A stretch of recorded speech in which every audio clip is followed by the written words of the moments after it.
Did I turn my mic on? Is the mic on? It is on. Let's go. That's lucky.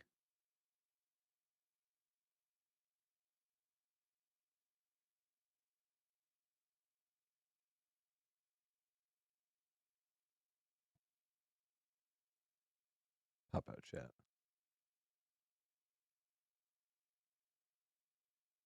Man, you don't stream for like 2 days, and suddenly you're like, what the fuck? What do I need to do again?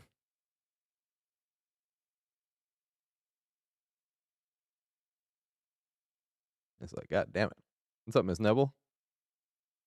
I'm late. I'm late for a very important date. Yeah, I am. It's like the latest I've been. Feels like.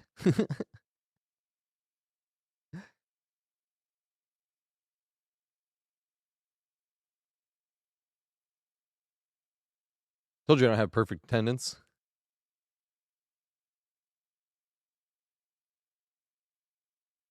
Or the only times I was ever even this late at work, I had an actual excuse of like the train delay.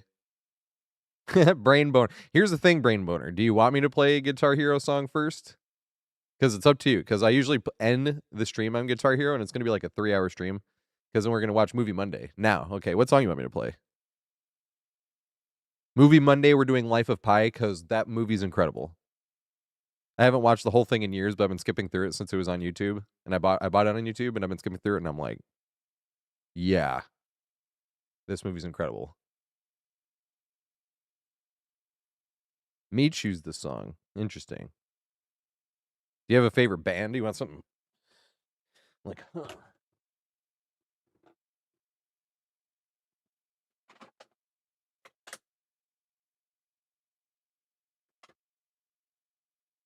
Because the first thing that came to mind if I was just going to play, I was like, ooh, Psychobilly Freakout, because it's hard, but it's not so hard that I would like absolutely blow ass chunks on a warm-up song.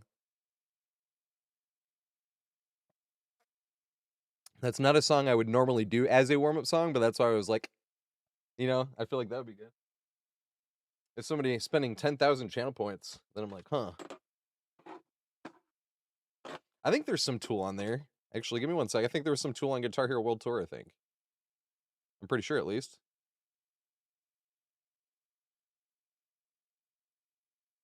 Result. I wish I had more. I need to go back and like actually read through some stuff. I got home from work. I wanted to watch that. I wanted to make sure I watched that. All right, there we go. I think there is some Tool, though. I do apologize to the peeps on YouTube. Wait. I am public on YouTube, right? Because that's something I didn't check. Holy shit. Not VD, thanks for the subscription, mate. Now I'm playing one song Guitar Hero, but when I get on DVD, what Survivor do you want me to play? I have to do a Jumpsuit Jake, actually, as well, but... Same thing, actually. Fuck it. I'll have my fingers warm. I want to make sure my YouTube live stream is set on public. I do apologize, like I said, if it already is on public, to people there, because you cannot hear the audio. You'll only be able to see the video. Nice, it is public. So I do apologize. But on Twitch, somebody had a 10,000 channel point redemption, and that's like a long time watching. And that's why I usually say, I'm like, if you want, I can do it we can refund that, and I can do it for free at the end of the stream. I was like, but if they want to spend it, then that's basically what the points are for, if they want me to do it right now. And that's what they said. They said right now. So let's find something by Tool. I know there's something by Tool, because I swear. Well, S is close enough, right?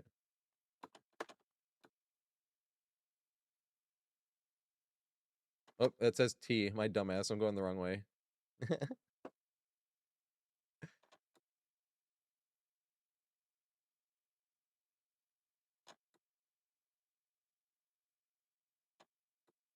All right.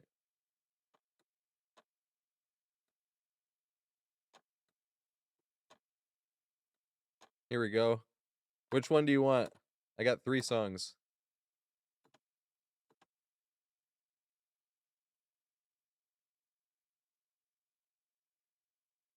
Move it up a little bit.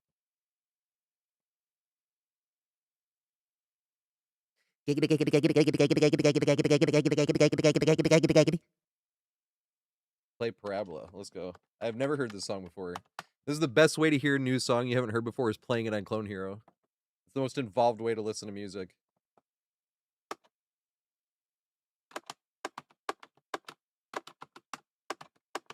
Although I'm not usually this stoned when I'm playing. Oh my god.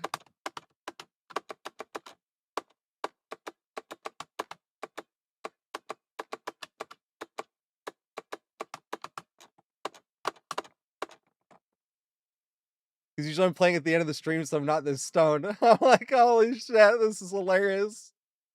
Jumpsuit Jake on a guitar.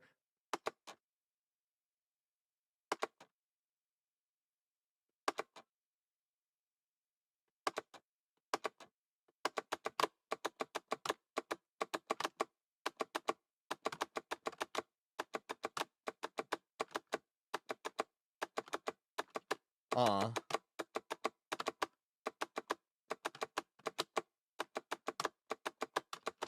Oops. Oh, I should have used it before.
Oops.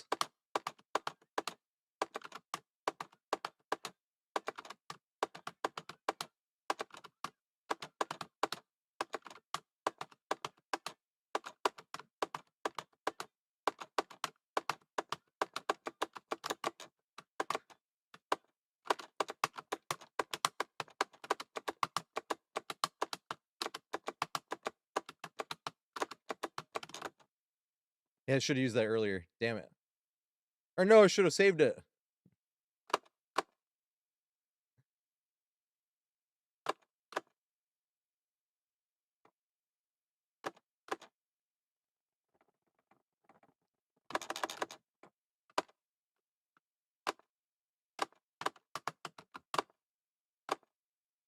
Oops.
This is an epic song.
Oh, should I have used star power?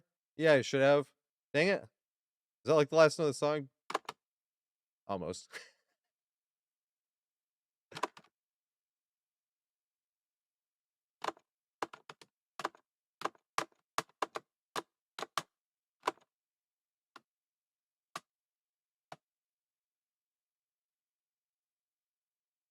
That was an epic song. Almost blew it. We got 7 stars though. I only think I missed the one time, right? Oh, what's up, Chunky? What's up, Pork? Oh my god, Mozukai wants one too. Also, Harold, thank you, dude. That's 14 fucking months. Holy shit. Holy shit.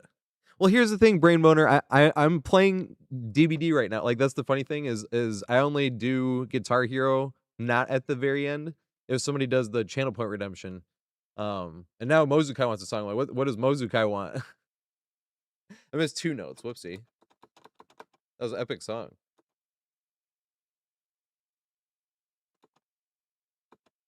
So there's 1155 notes and I hit 1153.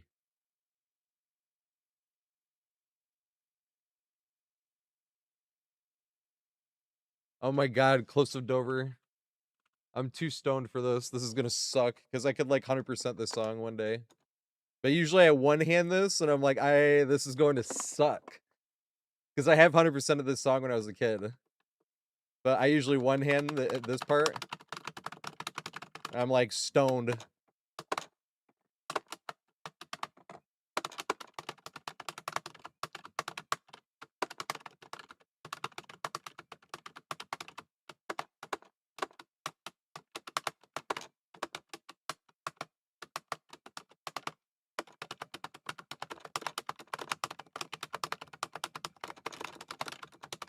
I hit most of it, but I fucked up the beginning. God damn it.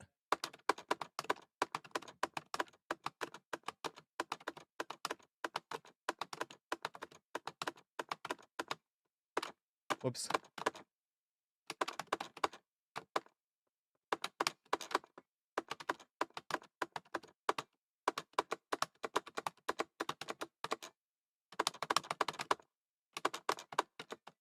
Aw.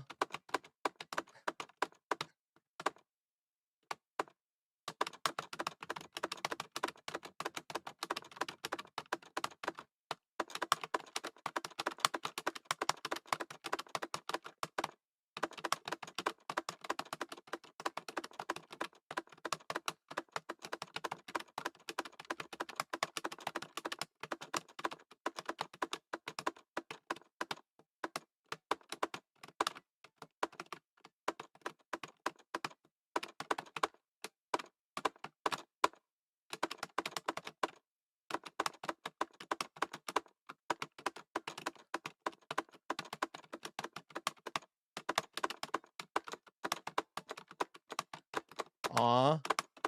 I always fuck up on the easy shit. Now I'm really fucking up.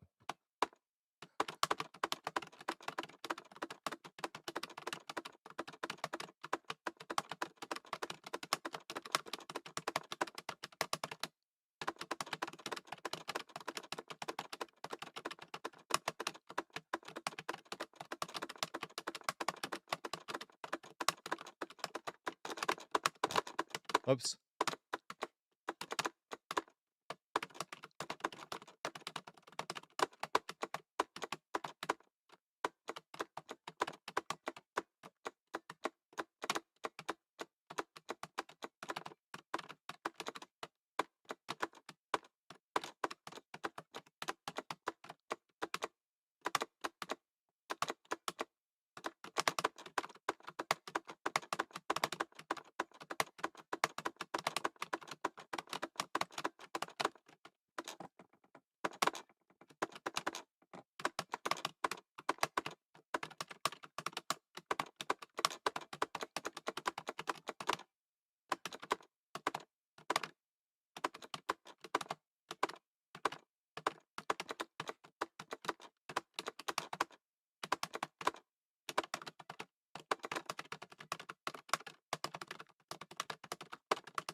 No, I fucked up one note. God damn it.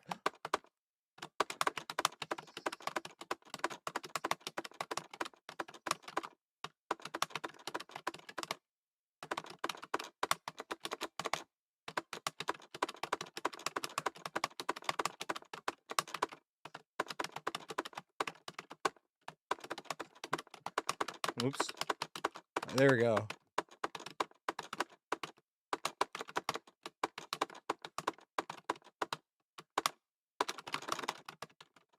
Aw. I missed like one note in that last solo too. God damn it. I'm way too high for that. I should be able to 100% that song one day. Because I've done it before when I was a kid. But I'm like, oh my god, I'm too high for this. I might not even got 99. I got 98. No. I almost got 97. Because it always rounds down. You have to like actually. So we got 1,240 notes and I missed 21. So I got 1,219. I was like, damn it. 89. I said I missed in the whole beginning part, but then I hit the whole end part with the pinky. That's why I was like, damn it. And then later, verse 2. That's what I messed up on like some dumb easy shit. That's funny. And then yeah, I missed. Remember I said I missed one note in that second part because I 100% of that whole solo.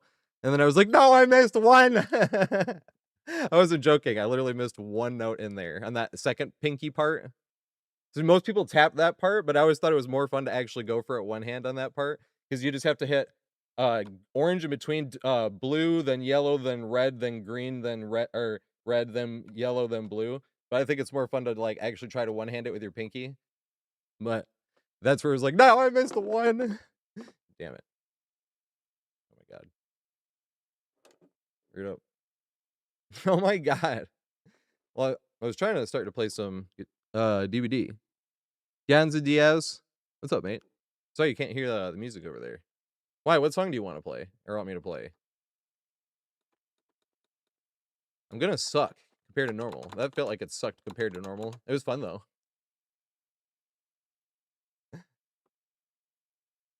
I only have like one more Tool song. What was that one called?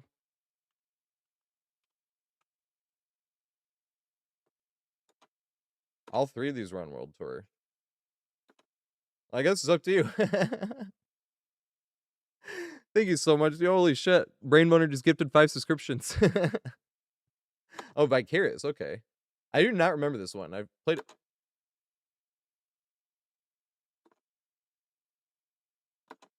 They sound similar. But I'll do a Vicarious. I've heard it before, apparently. Were you the one that made me do it before?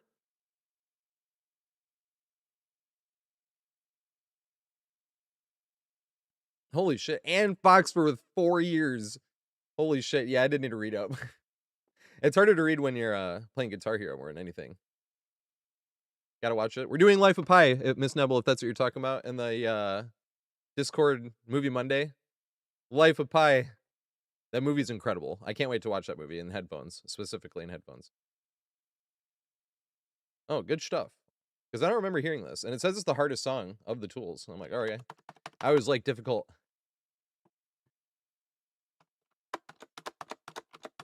Or did you want me to actually wait until the alert box thing was... Oh, that was it, I think.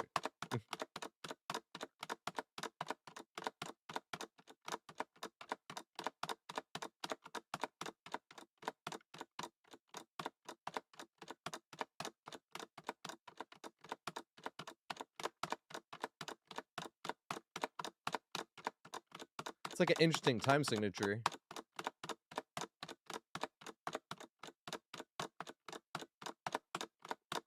What time signature is this, actually? Like 7 and 5 or something?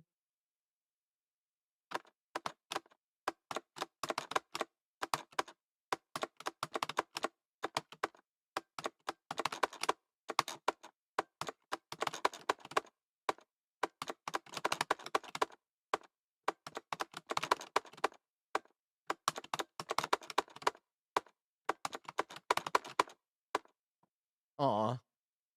I used the star power, and then... Damn it.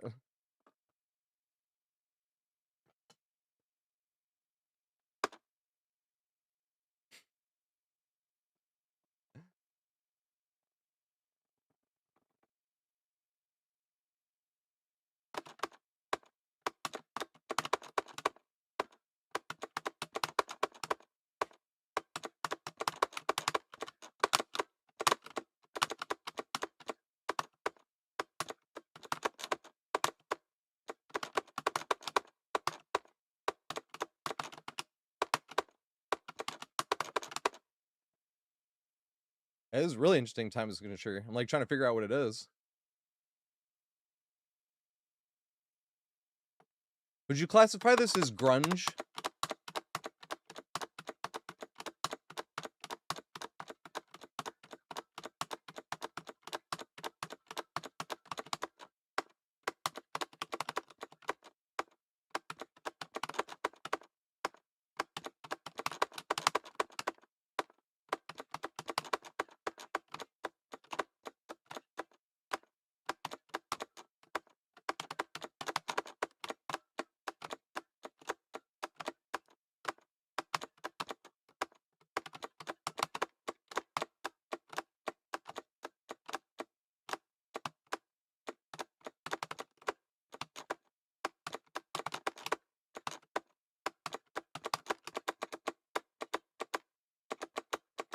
Damn it.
Oh shit. I cannot see.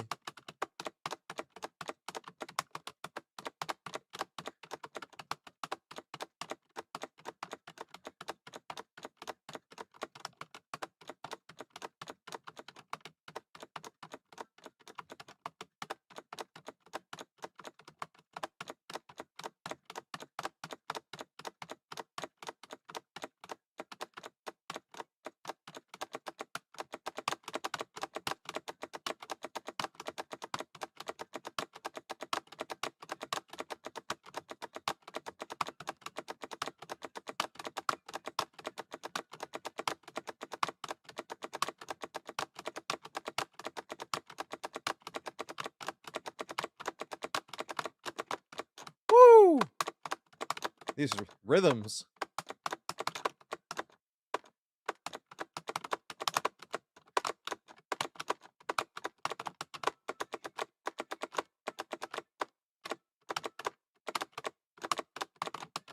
Fuck, missed it again.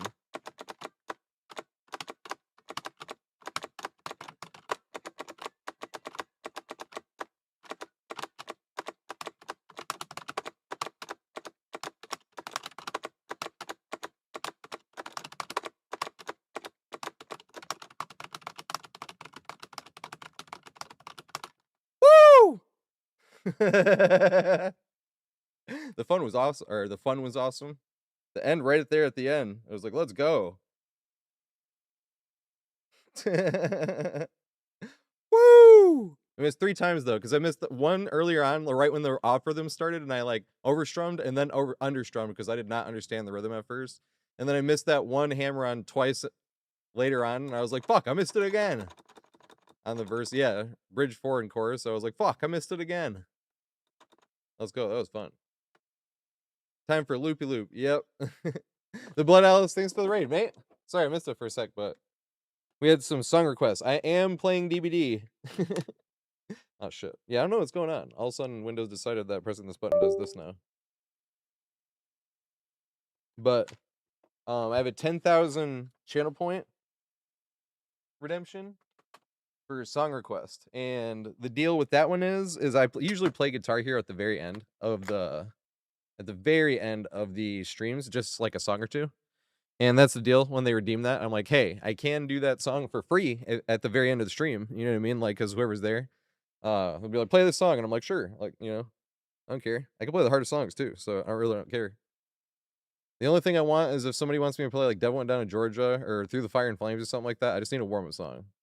Playing that as a warm-up song is the worst fucking thing ever. And then you can't play any songs after that because your arm is completely beat up. But like if you don't play it as a warm-up song, if you're already warm when you play those songs, like yeah, you're a little tired after it, but you can still play after that. But if you play Devil Went Down to Georgia as a warm-up song, I'm gonna be pissed off, I'm gonna suck, and I'm not gonna be able to play anything after it.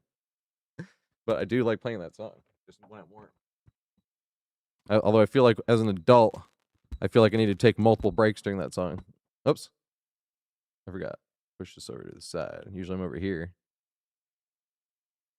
But no point in being over here when we're playing Guitar Hero.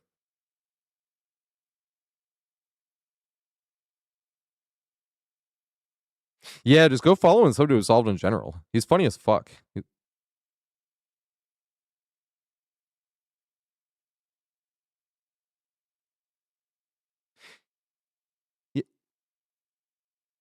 Aw.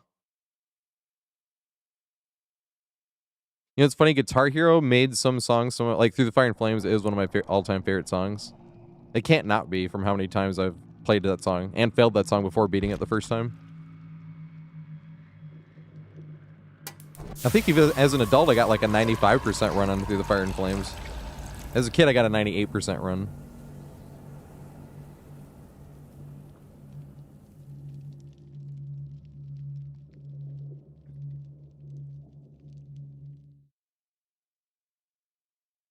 Can you try to get a headset? What do you mean? Oh, you have a headset and microphone in one? Sennheiser made a pretty good one like that. Like the GXP or something. I don't know if they still do. It has been a while. Where's the music at, actually?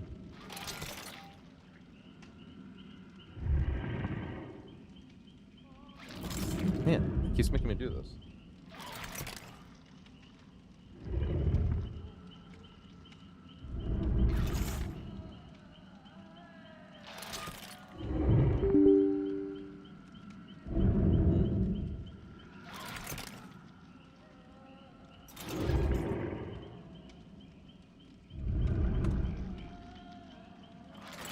There we go. I don't know why, but every time I turn on iTunes, it's like making me log in. It's like, what the fuck? Why is it making me log in every single time? I don't get it.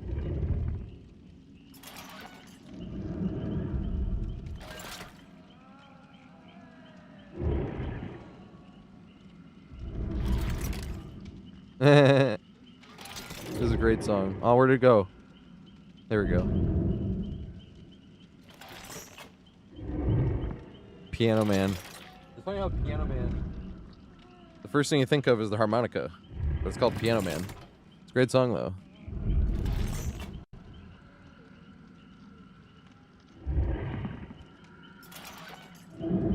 Wait, what did you say to somebody? I was like, oh, you have a phrase too.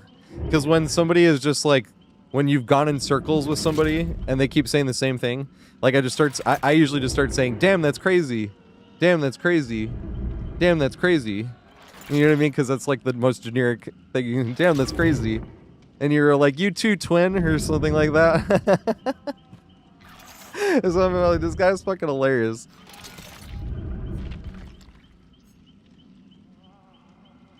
Yeah, I was doing this one. Chaos Shuffle. It's only around for like one more day. No. Sure.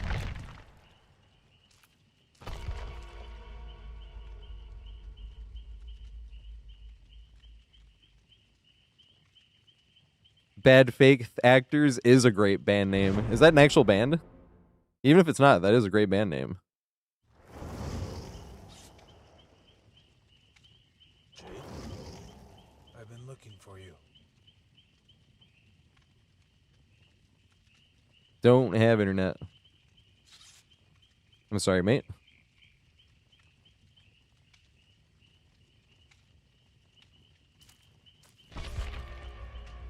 What was my, oh, I'll check it later. I was like, what is my tome?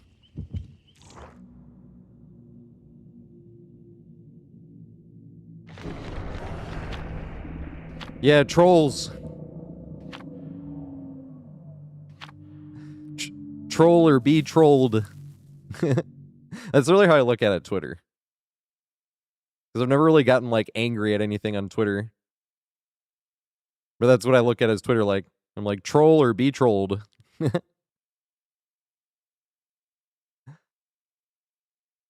Although, ironically, I actually do post on Twitter when I'm not going to have a stream or something. I'm like, I'm sick. Or this or that. It's pretty much some of the only things I actually post on Twitter. Or reply to stuff.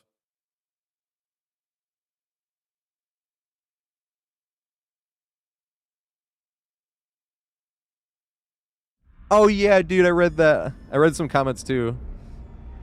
I was watching the video when I was setting up for the stream and grinding the weed. I got home a little bit late from work today. That's because we had some stuff to talk about.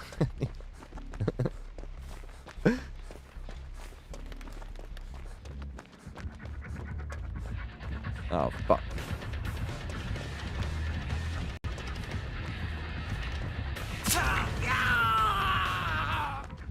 I probably should have just held W this way and taken the hit, right? Is he gonna get a 4 back there? Ooh, I have perks. I forgot.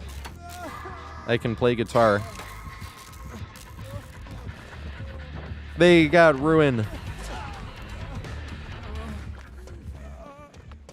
But I have guitar.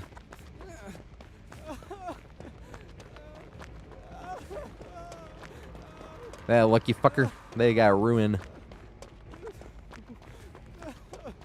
Ruin's pretty good on Legion. I mean, Ruin's pretty good in general, but... Because Legion can push you off and make you mend. Daryl Dixon's a quitter? I don't watch The Walking Dead. Is that lore accurate?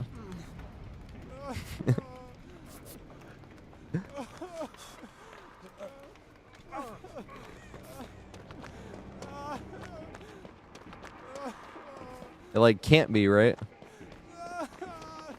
If he was a quitter, why'd they put him in as survivor?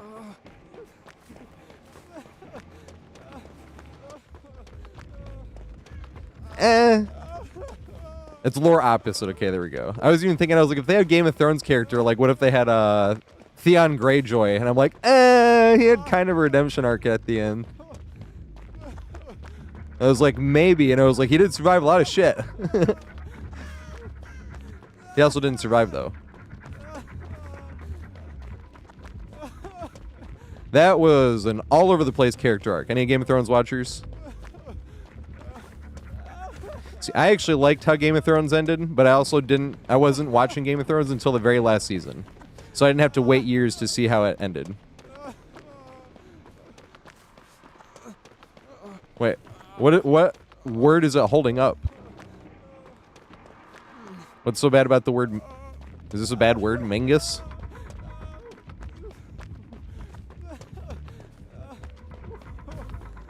If it is, I don't know what this means.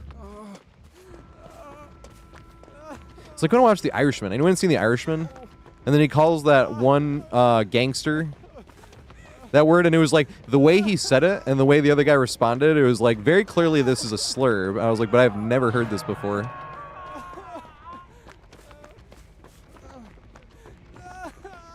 That's a great movie too, The Irishman. Holy shit. I haven't touched it yet.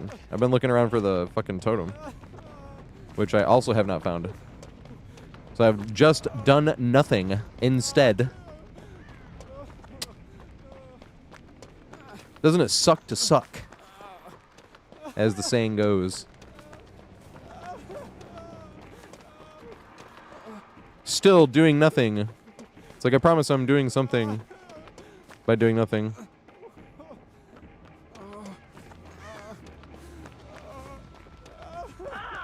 Okay. Look, time to go to the back corner of the map now and actually do nothing, because 3 people are in men's state.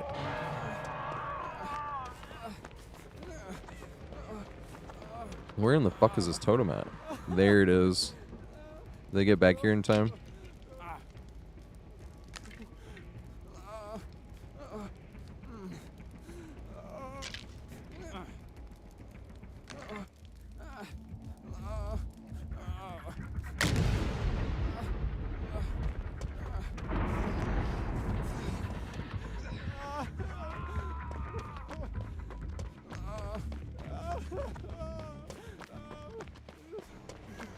They are letting go on hook, I believe. If they miss this one too, I won't. I don't think I missed that one, right?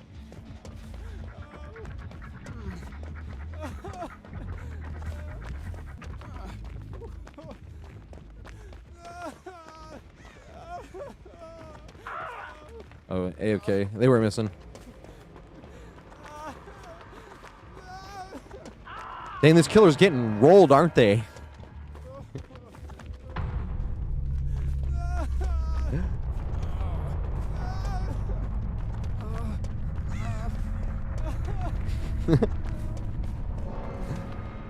It's a streamer? Oh, it is a streamer. Can you imagine streaming and then getting rolled this hard by a bunch of solo queues? Oh my god. Oh shit. I do kind of want the chase though, but I want to loop around the cars. Oh shit. They went into the thingy, and we're going to the same spot. Come here, Legon.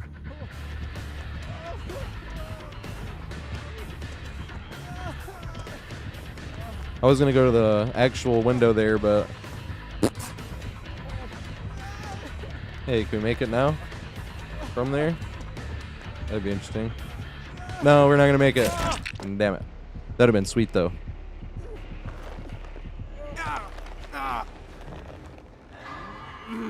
And if we'd have vaulted that and if they would have missed, then we could have gone to the cars and reset.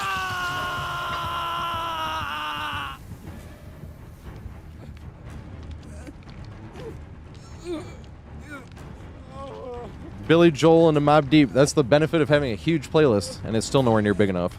It's 1,187 songs. Hey, Zeal. Holy shit. 29 months. What Survivor you want me to play? I always Survivor with somebody else, actually. For Brain Boner, right? I played the song for Brain Boner. Yeah. It's for Harold the Idiot and for not BD. Oh, whichever Survivor you want me to play.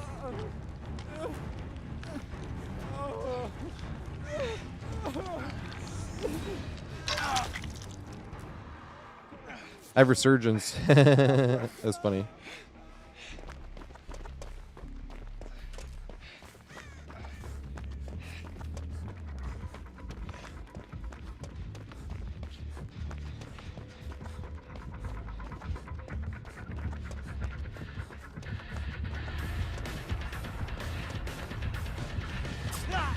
Yeah. Moonwalk that. Aw. They're done respecting. They haven't really respected, to be fair. They've kind of short swung, trying to get the hit that way. So now it'd be interesting to see if we can get... Aw, they went to the thing. I was gonna see if we could get one circle around this. And then cut to the window. Now we're in the same position as before. Did they respect this enough to allow to the window again?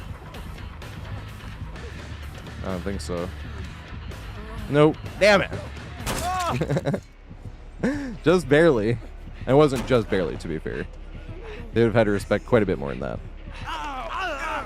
But then we got to actually... we got to vault the window in general, so it's like, aw, just barely.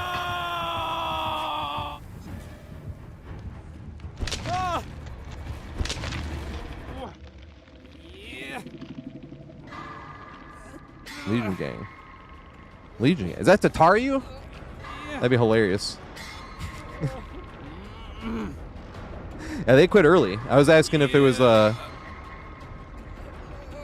It is Tataru. That's hilarious. If they let me off the hook. Oh, he's gonna camp so I get off hook. That's funny.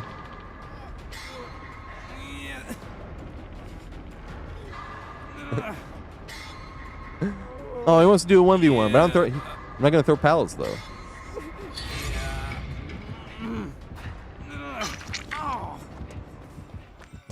I don't want to throw pallets. Runs through diet suck pit.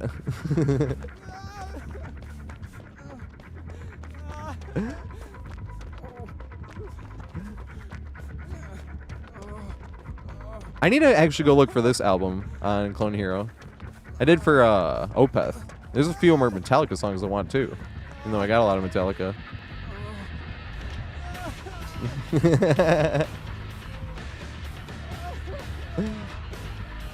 There we go. Base plant. Run to Z-wall. Yes! Aw. Found the OP setup. Aw. And greet it again. Oh my god. That's not what I meant to do. Yes! Greet the OP setup, but I didn't mean to fuck up that bad. Is this like a new bug, or is it just Legion? So if you press this button now, it does this, right? This did not always used to be a thing. So when I go to juke, it does that every now and then. And that's what happened. I was like trying to juke and go the other way. And went to menu. I wish they could make it so that we could remap that controls, but we can't. You just have to put up with it. Can also affect you. Oh my god. No, he DC'd! He DC'd, no! That's hilarious. I was like, how are they saying something in chat? I'm like, oh my god! That's hilarious.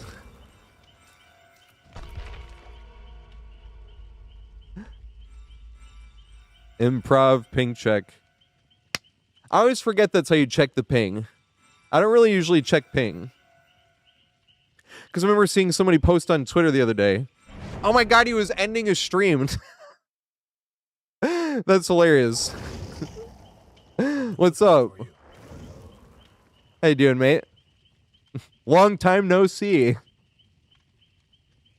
Colin Glock, thanks for the follow, mate. Wait, fuck! What survivor do they want me to play? Who did not BD want me to play? Or Harold the Idiot? Or Zeal Justice? What survivor did you want me to play? I forgot. I usually just play Jumpsuit Jake on the first one. Means we can play Guitar Hero before this.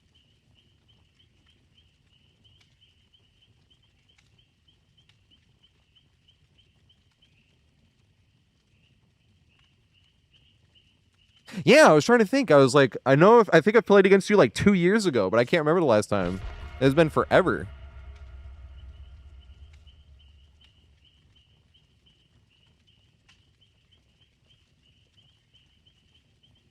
Oh, someone said Ace. There we go.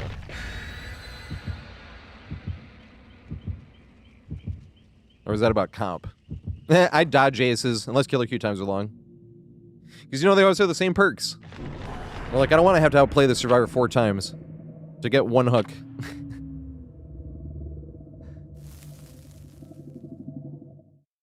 I even have a dodge screen.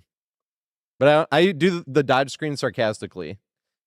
Because I don't like play enough killer really to have a reason to if somebody would be like sniping me or anything like that. And I usually like on a win streak, I usually care about winning, to be honest. Until I'm good enough with the killer to start caring about winning. There's only like 2 killers in the whole game I have like 1,000 games played on. And that's Nemesis and Doctor. And now Doctor I really don't give a shit. Nemesis I still love playing though. Doctor ended up in the lowest MMR and he's stuck there. Because the survivors there are not evil yet. They're adorable.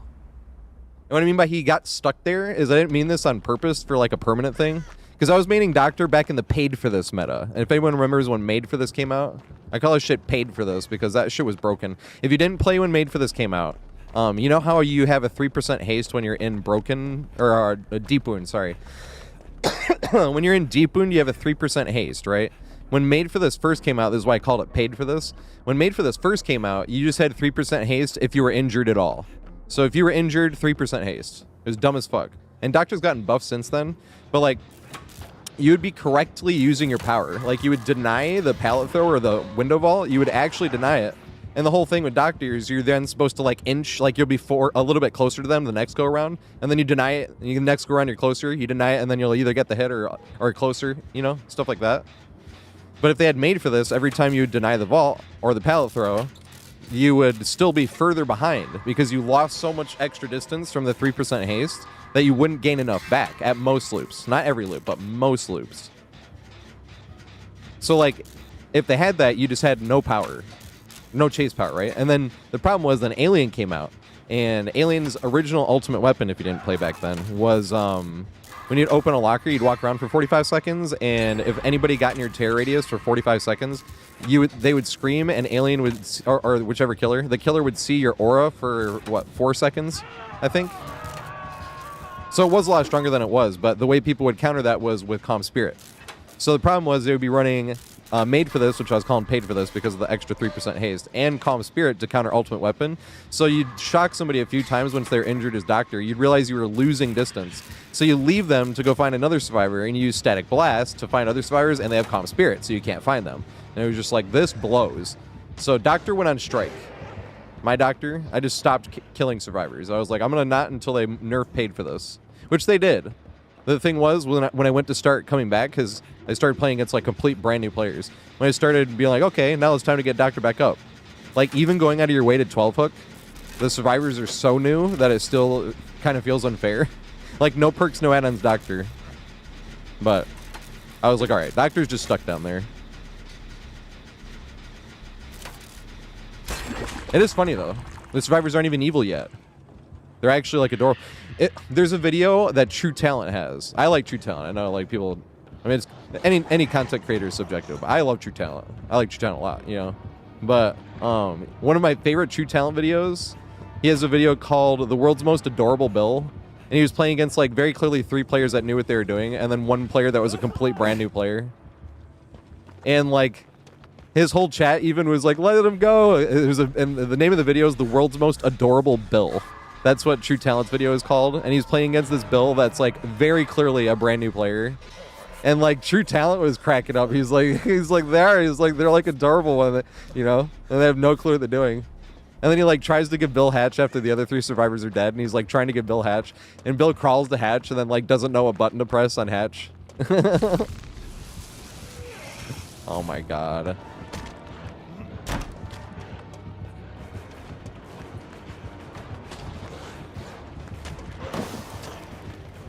I just want the thingy. My green glyph.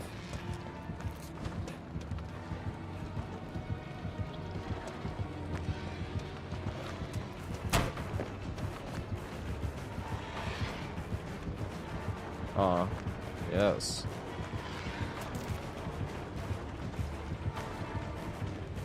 Back to this man. They ran all over here. No! I was like, what if we could get there? That would have been sweet. Break the thingy. Go the other way.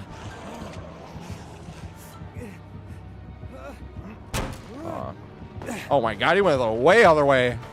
I did not expect that at all. Cannot lie. Usually I come back around this way.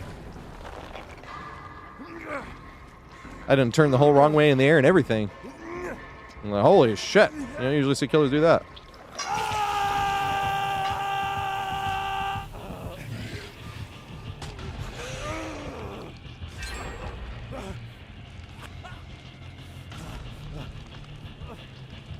Most of my lunches, that's my favorite True Talent video, not gonna lie.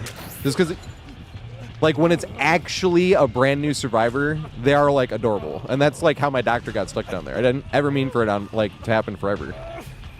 But he is stuck down there. Like, if I loaded up Doctor right now, we would get brand new survivors that are, like, 4 hours played, basically. And they're adorable. But that's what I mean by it feels unfair. Like, I was going to go out of my way to make sure everybody was on death, like, even if I have to, like, throw complete matches. I kind of like playing like that anyway, to be completely honest, because I play solo queue. And when every killer was playing like that, I find myself being like, Giga Chad killer. And I was like, well, if I'm calling them Giga Chad, that's why I should play them. Because I want to be like them. But that's the thing. You are throwing matches playing nice. If you're playing to win at all, going out your way to 12 hook is playing bad, you know? It is like the least possible efficient way. Yes, we're doing Movie Monday. We're doing Life of Pi. I'm excited as fuck because I want to hear what that means. That movie has a beautiful score. That's just a beautiful movie. So if anyone hasn't been here before for Movie Mondays, in the Discord, we were watching movies in the Discord for the past 8 weeks. And this is going to go up until, like, what was it? Mid-October? I think we looked it up because the NBA season starts, like, October 21st or something. Because usually when the NBA... The sad thing is I'm getting less editing done. Not because of Movie Monday, but just because there's no NBA games. I'm not a full-time content creator, so you squeeze in editing, like, when you can. And when the NBA season is going, I end the streams a little bit early, and then I watch... or, you know, sometimes not, depending on when the Pistons play. But when the Pistons play, I end the stream early. Then I'm doing my highlights and eating and doing all my shit I need to do. And then getting some editing done before and after the game. Or, before the game ends and after the game, I mean. And then I get more editing done before I go to bed. But when I play longer, there's more games to highlight on the stream and more games to download from the stream, so I get less editing time, and I'm not doing any editing because there's nothing to watch, really. There's baseball, but I don't end the streams early for baseball, personally.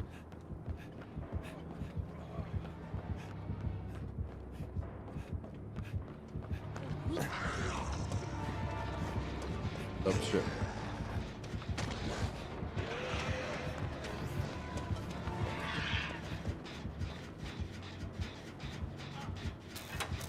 Throw every pellet. Yeah, good shit.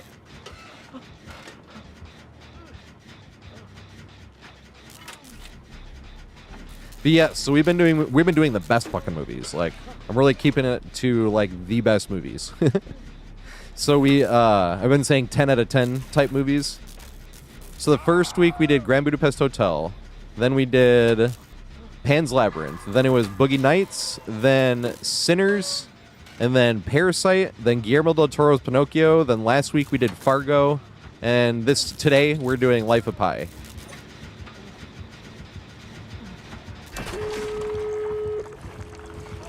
I have these movies purchased on YouTube. If you want to see the movies, like, these are movies we could do. Obviously, I want to keep it to, like, the movies I think are 10 out of 10s, obviously. Amadeus we're doing the very last week, so that's probably going to be the mid-October. Because Amadeus is tied for my favorite movie with Grand Budapest. So I was like, we'll do that one first and last.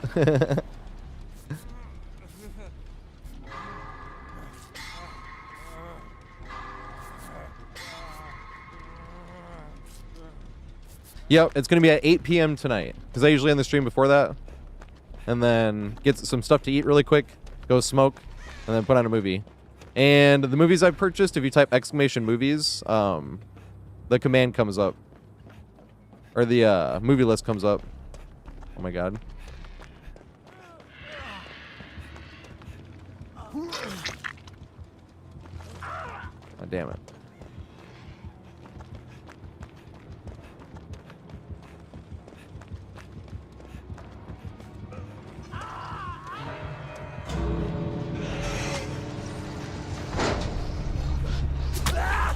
Damn it, I never got the thingy. I'm not gonna make it out. Yes, I will. Just barely.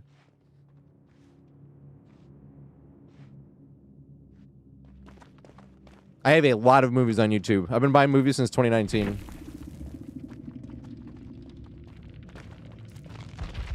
I usually look on YouTube movies. There's a thing called the Hot Deals of the Week page, and I look for movies that are $5 or less. Sometimes I'll pay a little bit more, especially if it's a gift for somebody.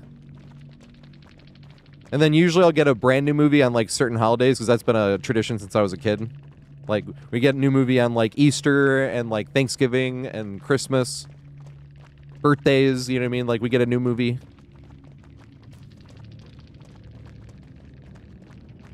I don't know what that mean.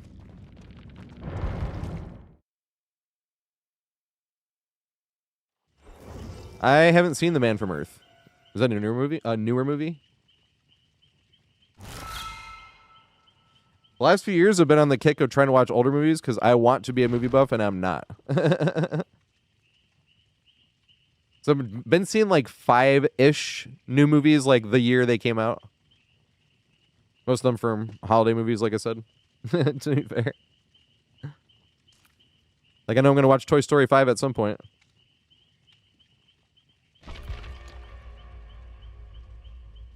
Actually, wait. Cakes. Yes.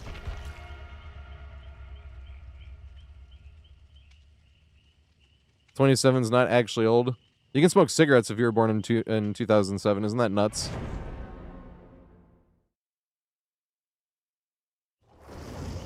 Like, to the point where if you gave the cashier your ID, you would see 2007, and you wouldn't even have to look at the month or the day. I've been thinking about this since I saw this Twitter post, and it was like every bartender can relate to this. And it shows this guy getting an ID, and he looks at it, and he's like, "Sorry, you got to be 20." You can only read the lips because it's playing that Anya song, the "Who can say where the time goes." It's perfect. But I had reposted that on Twitter because I'd seen somebody else post it, and it's just playing that, so it's no audio of him saying it, but you can read his lips. He's like, "You got to be 21 to drink here. Sorry." He hands it back, and the girl's like, "I was born in 2004," and like hands it back, and you hand it back to him, and then you see him looking up, and then that's when you see all the like time passing and stuff. Because 2004 is like, you don't even actually have to look at like what month and day. It's already like, I'm 22 even, you know what I mean? Like, it's like, holy fuck. I liked bartending more than bud tending. I don't have to check IDs bud tending because there's somebody at the door and you have to give them the ID before they come back. Don't even have to worry about it. Insecure thinking I'm getting old? No.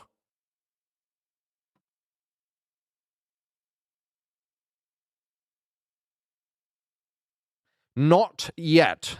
There's certain things I'm like already ready to accept.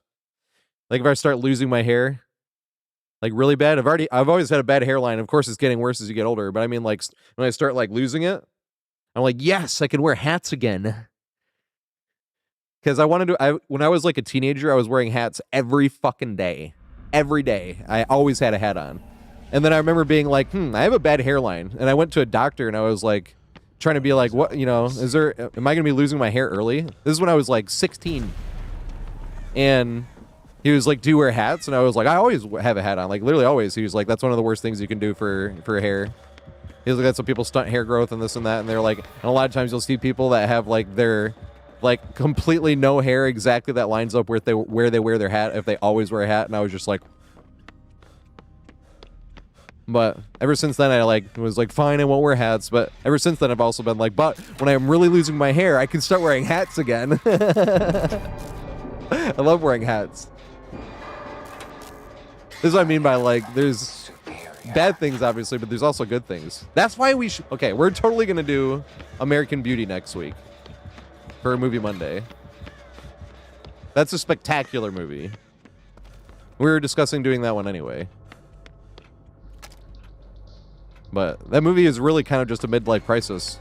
And if you're going to narrow it all the way down to that.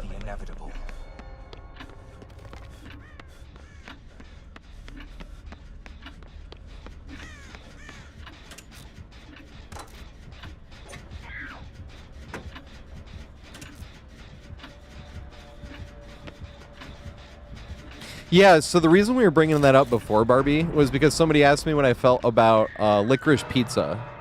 And that's why I ended up bringing up American Beauty. Because with licorice pizza, I was like,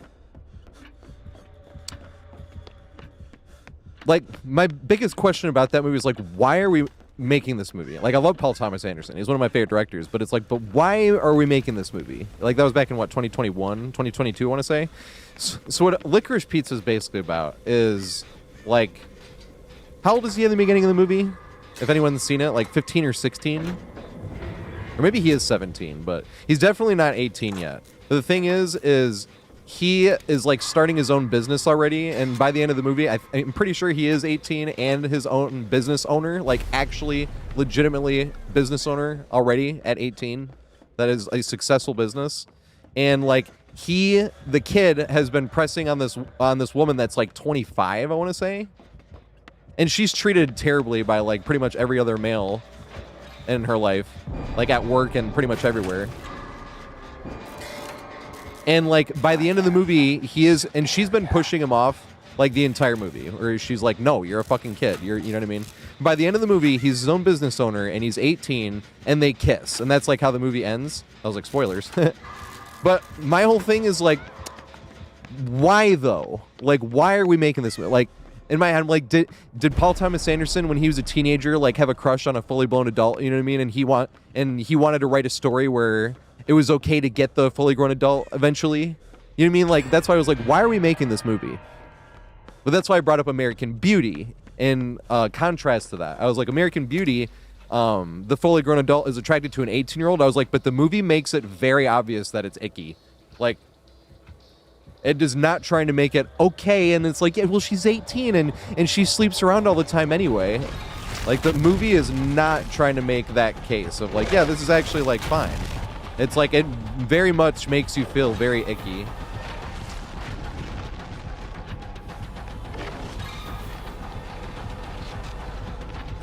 Oh, no. And that's not the point of the movie with American Beauty. It's really a midlife crisis. But that's why we were talking about American Beauty, because somebody had asked me about licorice pizza, and I was like, in contrast, American Beauty brings up the aspect of like an adult being with an 18-year-old, and it is not making that movie is not making the case that that's okay at all. It like makes you feel icky, and like the character feels icky. Like, I don't want to spoil the movie. Well, I guess in case people aren't here, I was like, the character doesn't do anything because he ends up realizing, he's like, oh my god, I'm a fucking idiot. It's like, yeah. But that's what I mean. I was like, in contrast to Licorice Pizza, where that movie was like trying to make a scenario where the underage boy like actually finally gets the girl in the end, even though she's an adult. And it's like, but that's why I was like, why? Like, why make that movie?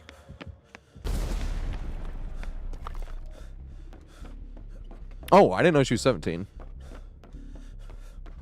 That sucks, but he doesn't go through with it anyway. And it's supposed to make you feel icky.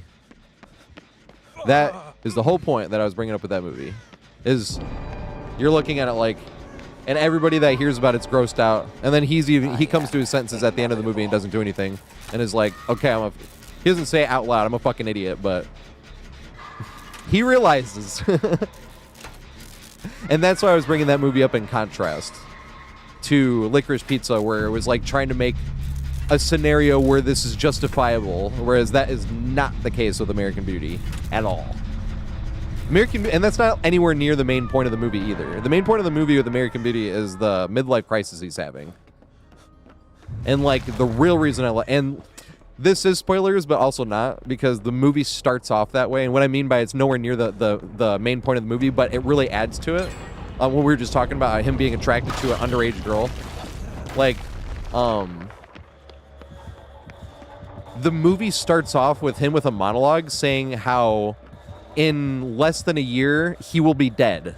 Right? And as the movie is going on, you're starting to suspect somebody's going to kill him. But you're suspecting someone's going to kill him, but you're like, there's multiple people. You're like, there's a few people that could kill this movie or kill this guy, you know? But that's why I was like, it's not spoiling, because it's literally how the movie starts. It's him being like, within a year, I will be dead. And it's definitely like, as the movie's going on, you're like, well, you're not sick in any way. It's not like Breaking Bad. But that's the other thing, too, what I mean by it's a great movie, is like Breaking Bad, you know how he has like a midlife crisis and he starts sticking up for himself and like telling off his boss and then he quit, you know, stuff like that. Like, that was, in my opinion at least, heavily inspired by American Beauty. Because that type of stuff happens in American Beauty because he's at a midlife crisis. And that's what I mean by there's a lot more to that movie than just that. But that does contribute to what I mean by being like, there's multiple people I could kill this guy. You know? Huh. Does he have the add-on? Because that should happen fast. Because it felt like he was behind me when he came up. But the add-on makes it smaller, right?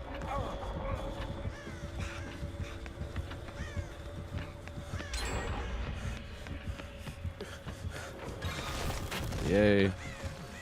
Go downstairs again.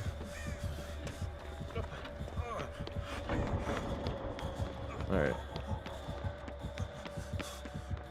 Well, you can't really Scooby-Doo this killer, unfortunately. We just take unpredictable pathing. It's not my favorite killer to play against for that reason, actually. Not overpowered or anything like that. It's just like, no matter what map you're on, the counter plays the exact same. So it's not like, I load on this map, I can't wait to go try out this tile or greed this palette. So you're like, alright, time to hold W. And path weird, you know?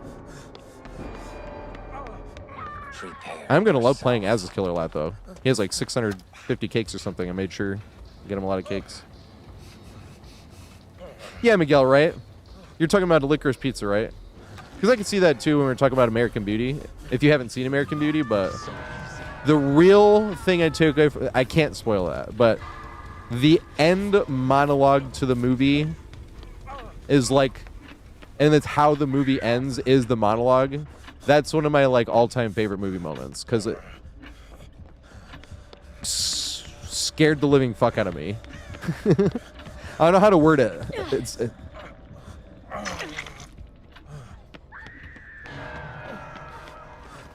But that's what I mean by profound. That movie definitely is profound.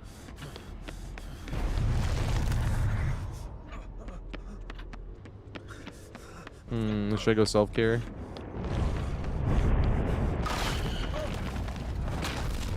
See it? Why did it feel faster that other time? Aw, wanted to juke and he would put it on the other side. Unfortunately, actually crouching there might have got me hit. Because it might have made it so I didn't get enough distance because of the crouch. Anyone there? Hey, what's up, Pikachu? Also, what's up, June? June coming in, we're talking about some really interesting movies. Topic-wise, I should say.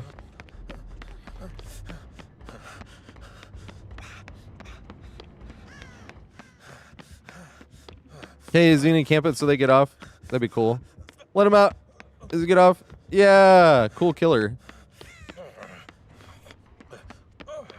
He's like, no, you shall get one more chase.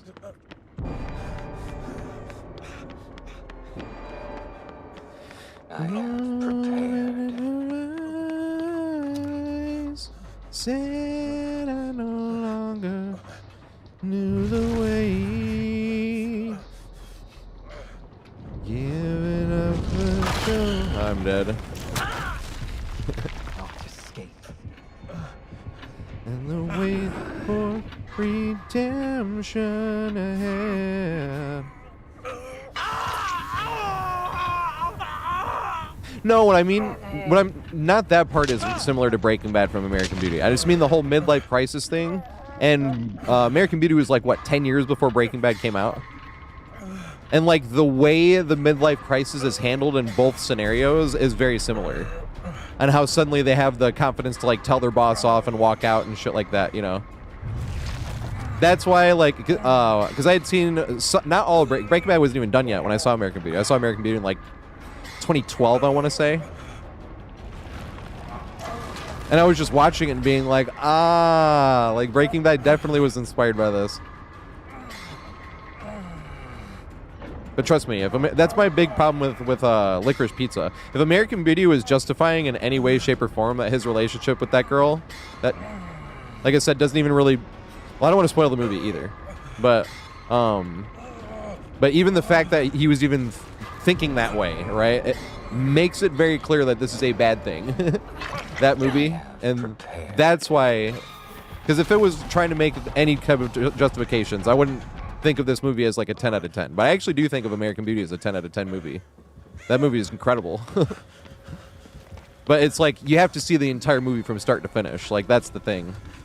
Because I remember I watched it again a few years ago, and that was I've only watched it twice. I want to say like 2021, 2022 maybe, whenever it was on sale on YouTube. And then I watched it again because I remember being like, and like remembering what the movie's about, and you're like, I remember thinking this movie was gross in the beginning, and then by the end of the movie thinking it was incredible. And I was like, do I, now that I'm older, and because it was like 9 years later at least, maybe even 10 years later, I was like, now I'm older and I've seen a lot of other movies, maybe I'll think differently.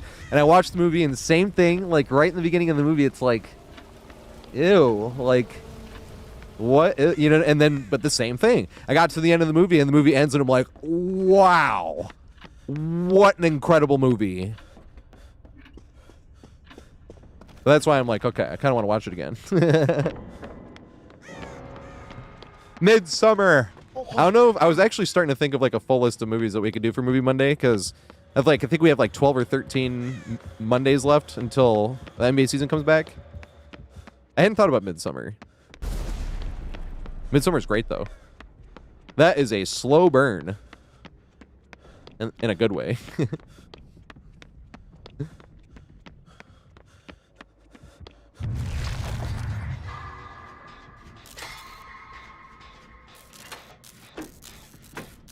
Yes, you know what's funny about Midsummer is like it's like a 2.5 hour movie, and like 2 hours of that movie is very easy to watch.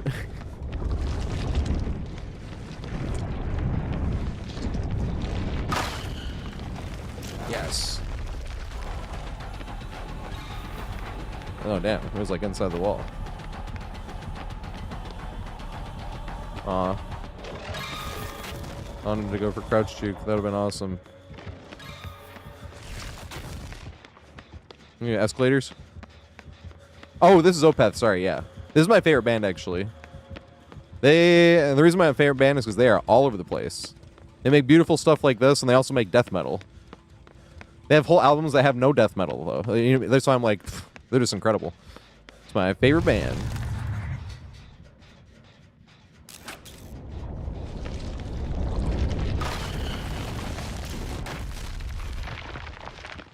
Escalators. Here it comes.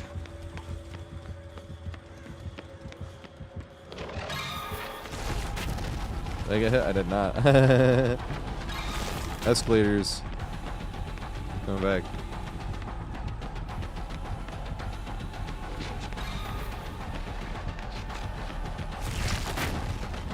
Escalators. Aw.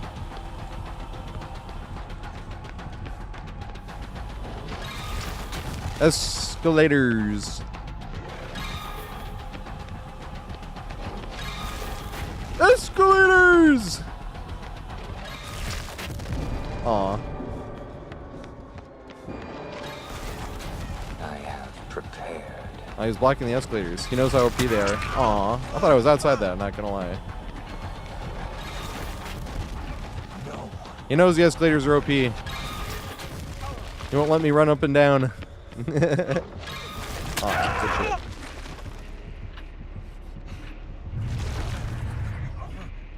Yeah, Ghost Reveries is great. Boo, slug for the 4K. I'm gonna be petty then and crawl to a far corner of the map. Then you have to go looking for your slug. Yeah, Blackwater Park and Ghost Reveries is probably my favorite 2 albums.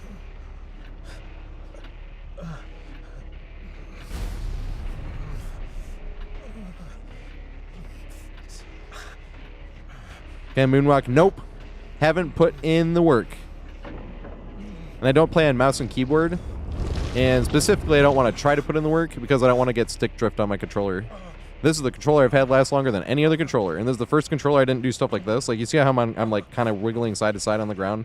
Like, I used to get hit by the killer and in Sprint Burst, like, I would do shit like this, like, run back and forth. But then I get stick drift, and I was like, and it was always my movement stick. And I was like, I feel like this is contributing to me getting stick drift. Don't come get me, Nancy. Fuck this killer's time. They did this to their own damn self. And then these type of killers complain about survivors teabagging. It's like they're doing the same exact shit, bitch. Like you're not wasting at least 2 minutes of your time on a game you already won.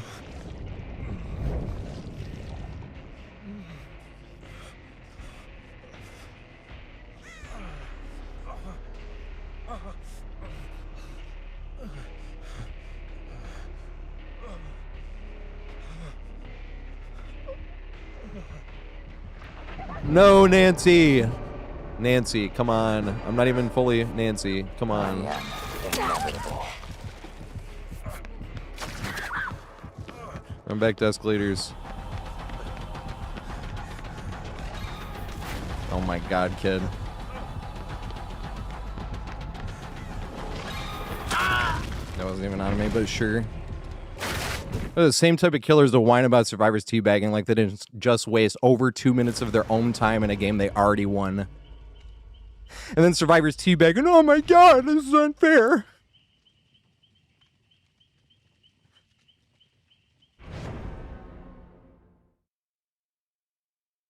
If Nancy should have known, I mean, Nancy couldn't. Nancy got crows, actually. That's why Nancy ran.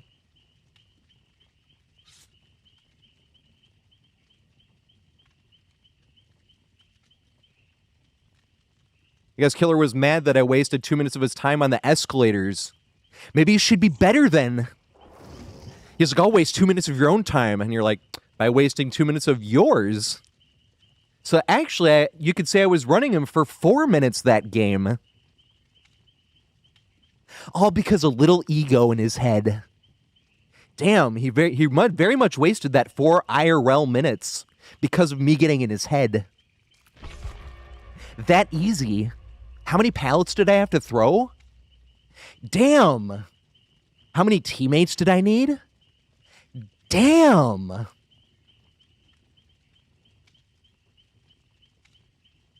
Ooh, what's Periphery? I don't know who Periphery is. Is it a band? Holy shit, Caw Dog.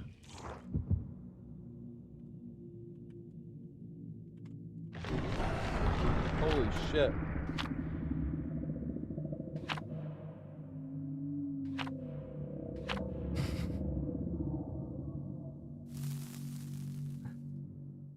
You know what's funny? I'm not really that much into like progressive or death metal. Oh, this is Opeth again, actually. This is another one of my favorite songs by them. Plasm, thanks for the follow, mate. I appreciate it. These are like 2 of their best songs almost back to back that are not death metal. Because like when someone said Ghost Reveries earlier, Ghost of Perdition is kind of what I think of as like their best song. Because it goes through like so many spectrums of music and like one song. It's nuts. But what I love about them is they can make real death metal, like the song Blackwater Park, right? That's just death metal, that song. It is fucking amazing. I like some Dream Theater. That's the thing. Yeah, I like some Dream Theater, but some of their stuff is a little bit too progressive. Where it sounds more... I'm starting to get more into, like, jazz. Because same with jazz for a while. Where it was like, I'd listen to jazz and it would sound kind of experimental, which it kind of is. Like, there's a lot of improv and stuff like that, you know? But...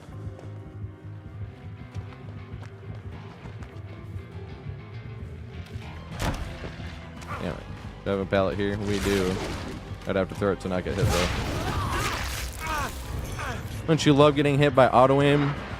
He worked hard for that auto-aimed hit. Nerd. And that's what you do when you don't have auto-aim.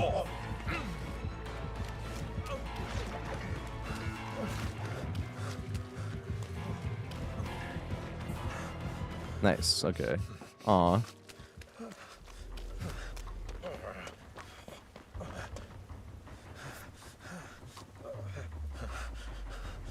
Yeah, jazz, I could totally see that. It's something that grows on me with age. Because, like, like, every now and then I'll have something recommended on YouTube homepage, and it'll be like, the filthiest trombone solo. And I remember being like, but it had, like, millions of views. I'm like, okay, I gotta see this. And, like, the comments are hilarious, too. The comments are like, you know it's a good time when everybody on stage looks like they just got out of the pool. Or something like that. It was. That solo was filthy. I remember being like, also Pumpy Chan, and I said I got to Fosno. I missed Pumpy Chan though. I think that was during the Escalators last game. Or maybe been the game before. And June Cavus, thanks for the follow, mate. I appreciate it. Sorry, I was missing it. Also, hearing jazz live in person helped a bit. So when I bartended at Friedman's and Hotel Edison, there's another bar called the Rum House that's in the same hotel. And I would go in there specifically on Mondays because Troy worked there. Troy was fucking the best. And we had like a funny tipping where because we never even charged each other for anything, but we go in there and like give each other $50 and shit like this. And then we were just like, okay, we're just gonna stop because we kept like one-upping each other. It was funny, but the Rum House on Mondays has live music, like, and it's like a 3-person jazz, like, what do they call it? A trio? Trio doesn't sound like, I guess it's trio, but I was about to say quartet. I'm like, no, it's only 3 people. This is what I mean by I'm dumbass. But when I started going in there on Mondays and hearing it live, I'm like, this is pretty nice. And then you liked like hearing them play around with stuff. You're like, hey, now I get it.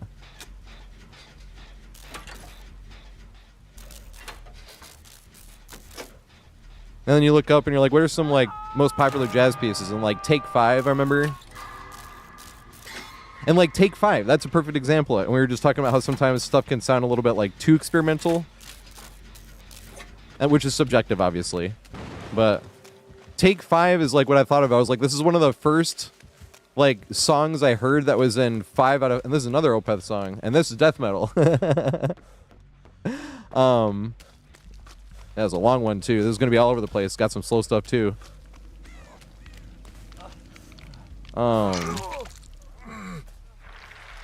Is it the filthy trombone solo? Have you seen the YouTube video I'm talking about?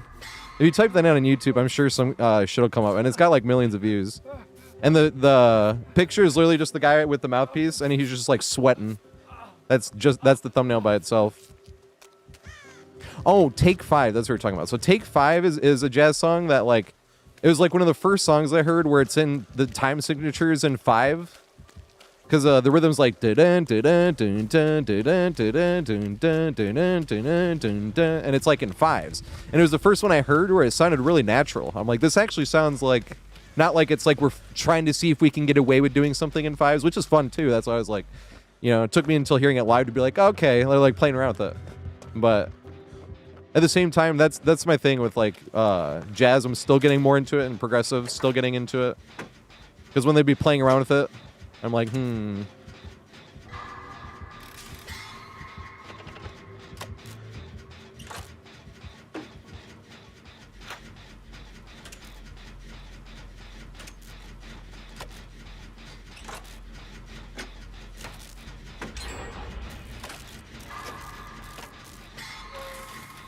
But Opeth is the only band I've heard that does it all for me.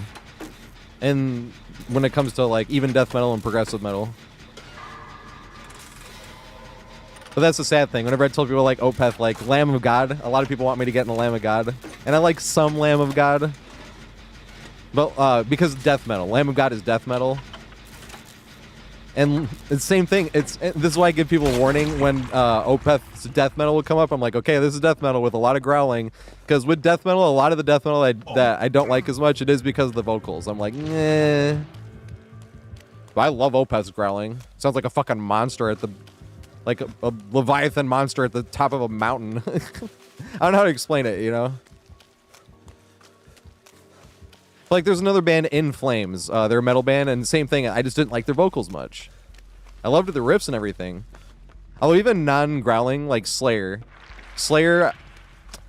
it's like every single Slayer song has part of a song that I just don't like, right? Even Rain and Blood, right? That one part in Raining Blood right after the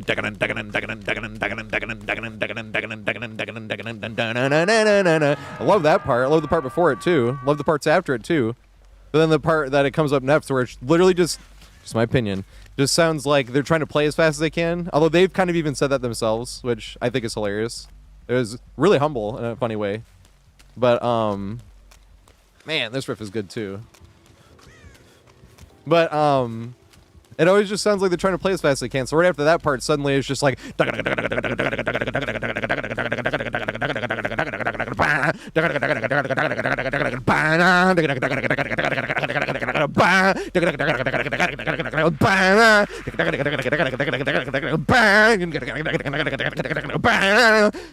before it goes back. You know what I mean?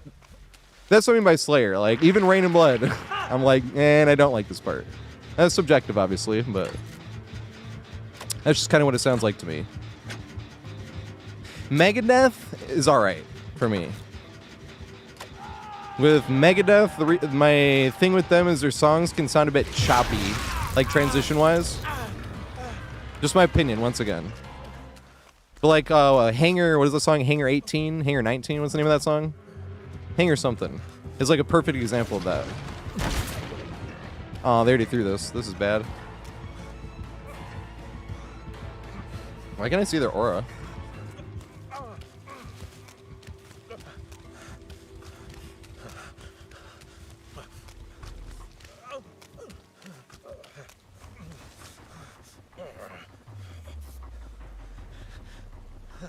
Yeah, thrash metal, yep. Melodic death metal, yep. But I don't like their vocals much in Flames. I don't like Slayer's vocals much either, to be honest. Like, there's very rare moments where I'm like, okay, the vocals sound awesome here. Like, even most of Raining Blood, I'm like, eh. But I love the part in Raining Blood when he's like, Raining Blood! From a lacerated sky! Like, that part sounds fucking awesome. But the rest of the song, I'm like, yeah, I don't like these vocals much.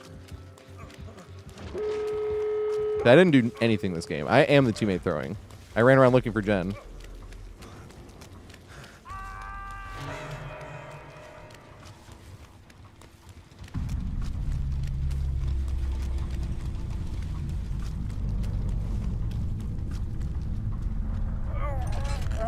And then, of course, just as DBD works, the one that does the least gets the escape.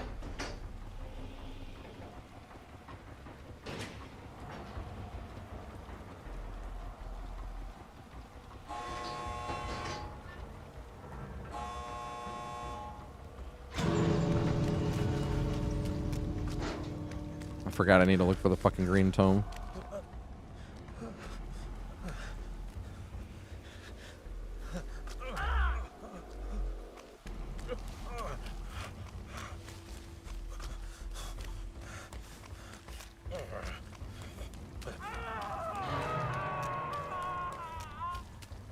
Because if he forces the guy out.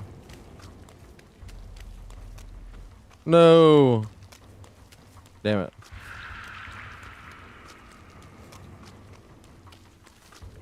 I could run over here and get healed, possibly. And then go trade. No. Bruh.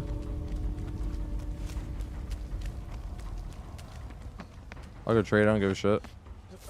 If I can get healed in time.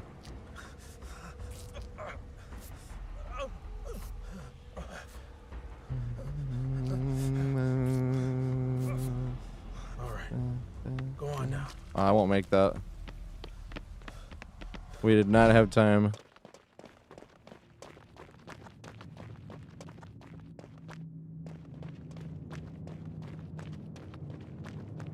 That's the funny thing about Slayer, though, is they have some of the best riffs I've like ever heard.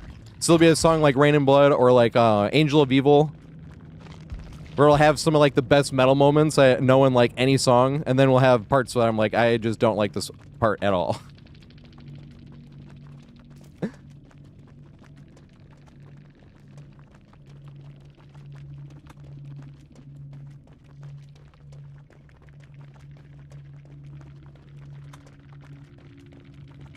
Adds to the fun.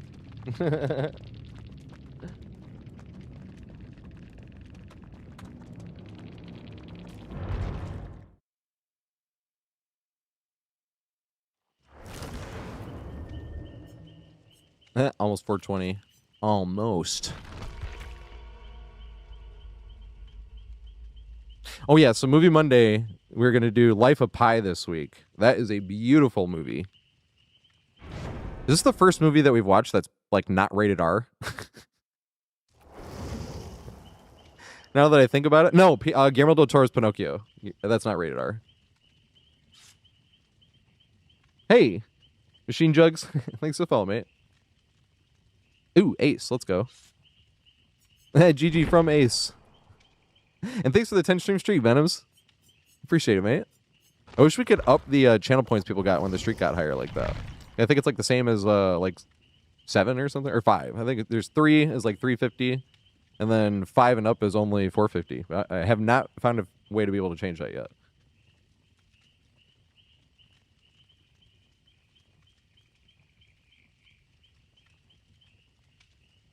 Lost the chance to clip what solo?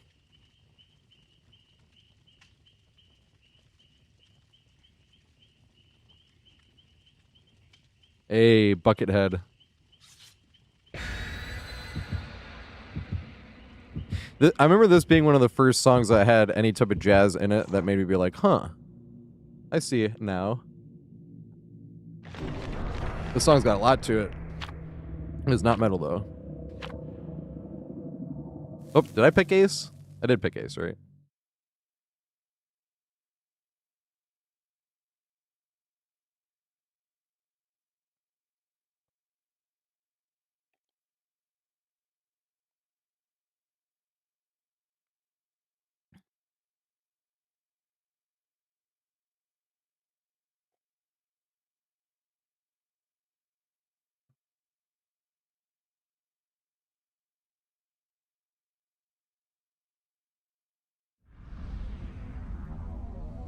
Trickster Delusion. I usually just call this map District. Jason. I should have known, actually, by seeing the broken pallet. He's, like, right here, actually.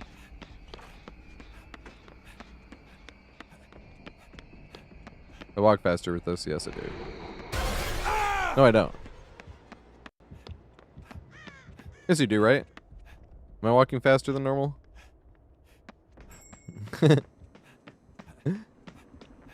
No, I'm not. It would say 20% haste, because I always think that's funny. I'm like, I'm 20% faster? And then, oh, because walking.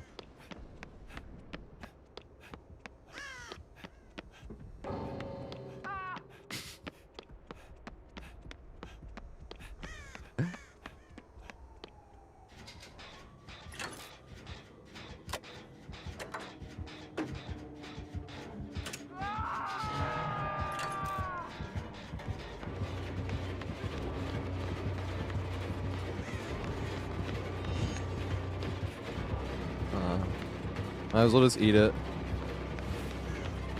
He didn't throw it. Thought he was going to.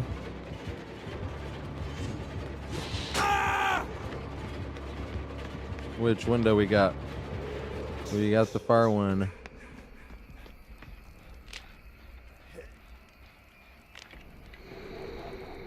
What totem is this? Yeah, this is just a huge map. Feels like the gen spread is usually not as bad as, or big as the map is. It usually gives the killers like 1 or 2, 3 or 4 gens. But it's still a gigantic fucking map, though.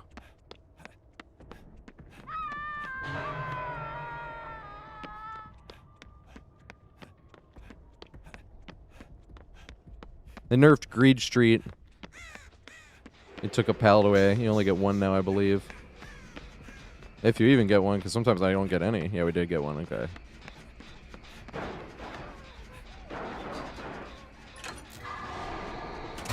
Of course, it gives me a fucking skill check. Oh, I'm exposed. I forgot. I was like, I'm going down. Oh. Yeah, I should have played that safer. But anyway, if I was remembering I was exposed, I should have just blown the skill check and got off. Because I was like, that skill check's going to get me hit. And in my head, I'm like, well, then I'm going to hump the window, though, so that's fine. No, it didn't. I just go down.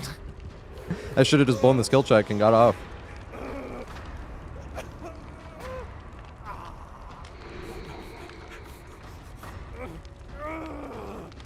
I was doing the Slayer solo. Slayer solo. Oh, the Raining Blood thing. And I was making fun of that one part of the song. That's not even a guitar solo. That's the funny part. Those guys are really humble, though. That's the funny thing. Like, when I said it, sometimes it sounds like they're just playing as fast as they can. They've pretty much said that themselves. Like, I remember seeing an interview with the guy that's bald with the long beard. I don't know his name. And he was saying exactly that. He was like, we're not musicians. He's like, we just... fuck around until we hear something that sounds gnarly, and then we take it like 10 times more gnarly. And I was like, that's a really, like, they're definitely musicians, you know what I mean? I was like, they're being humble, but at the same time, I was like, that's a humble way of looking at it. That's really cool.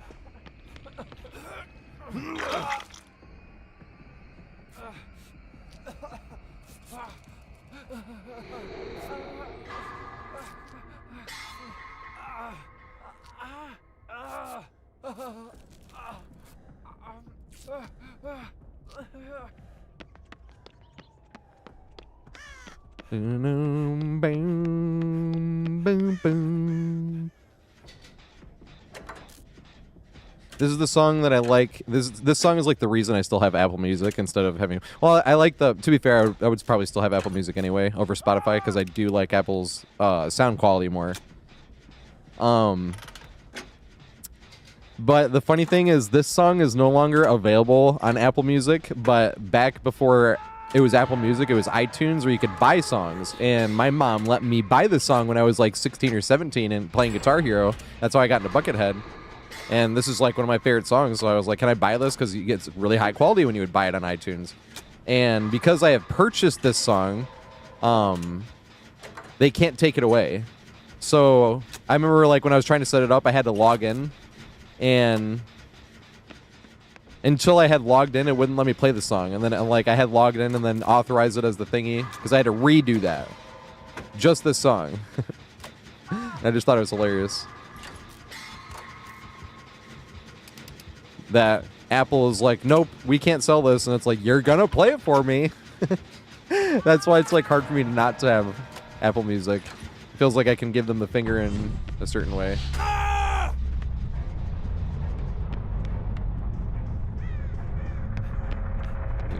Yeah, it does. Big Sag.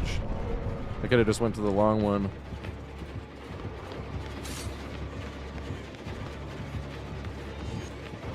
Aw.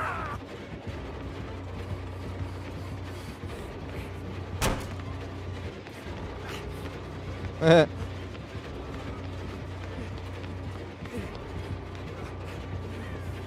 we make it to the thing? Yes, we do.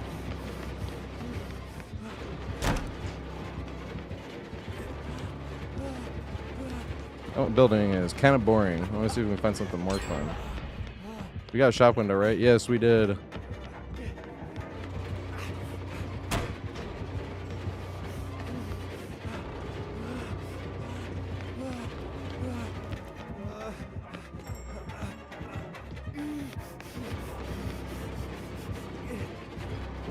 I want to greet this pallet and jump the window.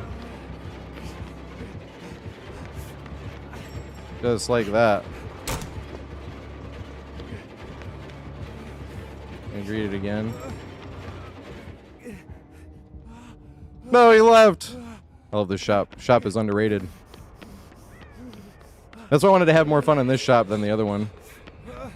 The other one, window is stronger, but this one's more fun.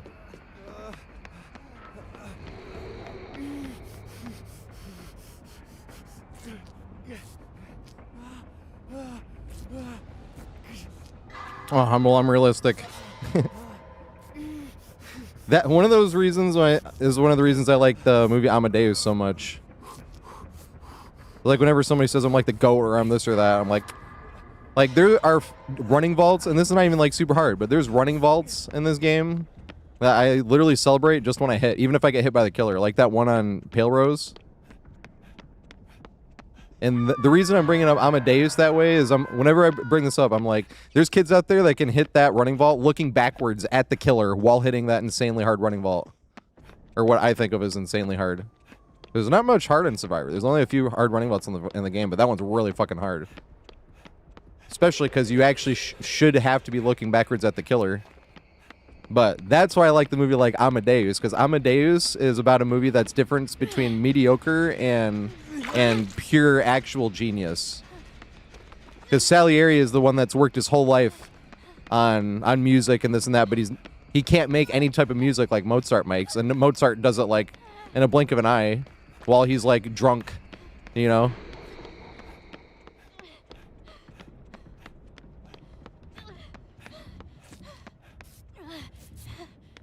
But it's kind of a story about jealousy. And Salieri being jealous of Mozart. It's an amazing fucking movie.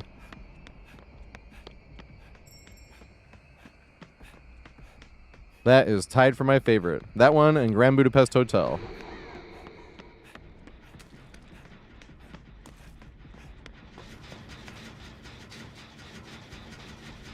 Oh my god, she didn't heal all the way. I could have healed her. Why was she healing when I was right there?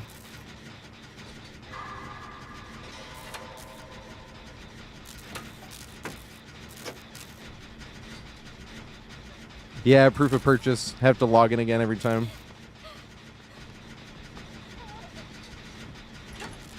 Wasn't doing that before though. And all of a sudden it's making me log in like every time. It's like, what the fuck is going on? And I fucking suck.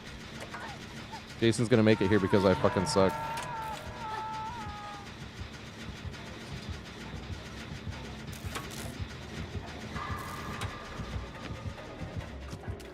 That is 150% my fault.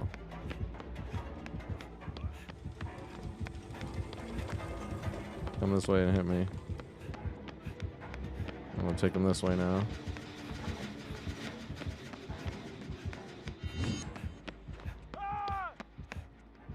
Is it going back to hook? Go back. He did. Oh, not enough though. Yeah, he did. I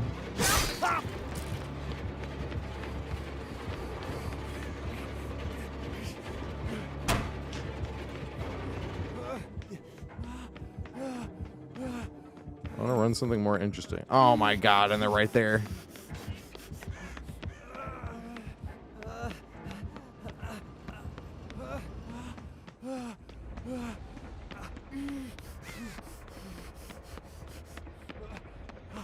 This was 150% my fault, this gen not being done.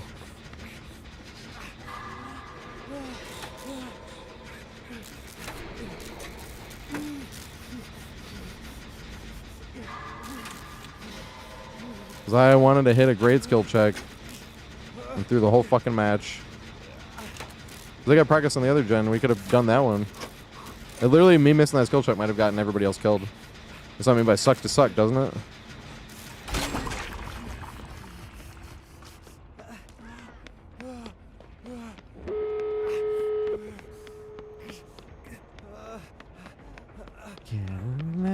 Funky music. Music. We're gonna hit you. Hey. Hey, maybe Dwight gets away. I get respect. Dwight, run! Because this would be justice. Dwight gets out, and I don't. Because all three of us probably get out if I didn't blow the skill check.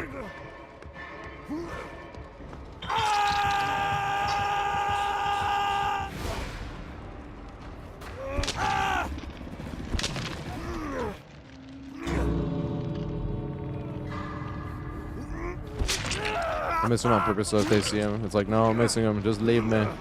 I should die anyway.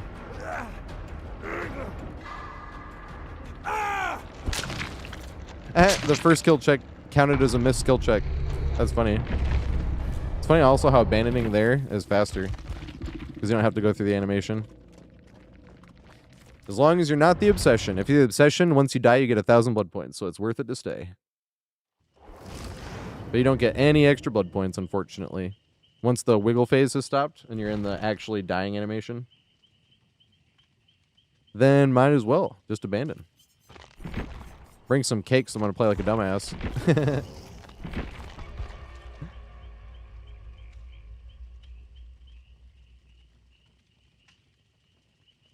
The awkward windows.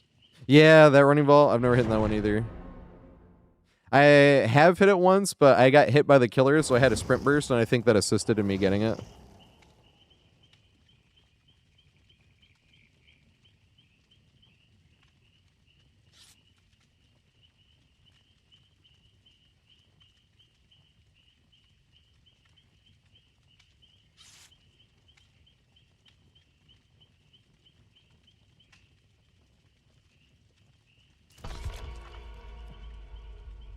Man, I'm excited for Movie Monday, though.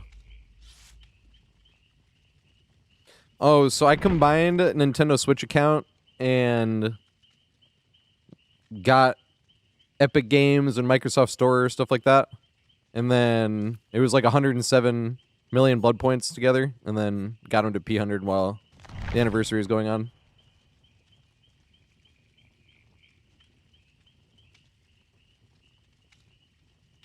Had more too.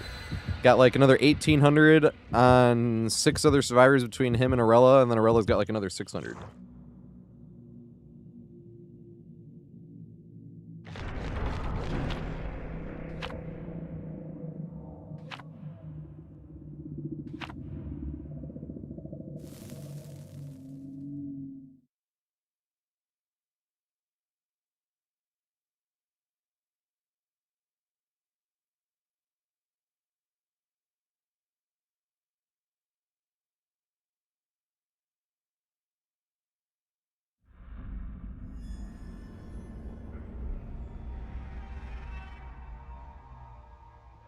Now where am I?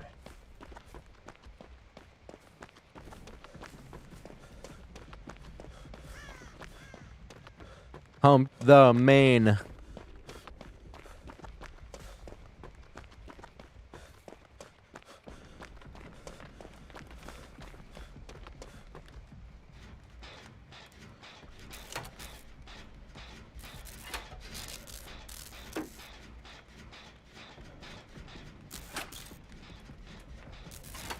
I really was trying to put together like a list of movies for Movie Monday. We got to do Amelie at some point as well.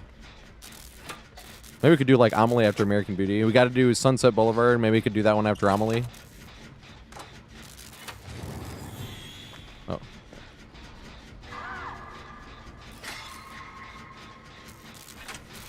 Could do Shawshank. Jackie Brown I definitely want to do. I feel like of all Tarantino's movies, I feel like Jackie Brown is the one people seen the least. Jackie Brown is fucking great. Dude, I did it again. I fucking suck. I fucking suck, man. Why am I not hitting great skill checks today?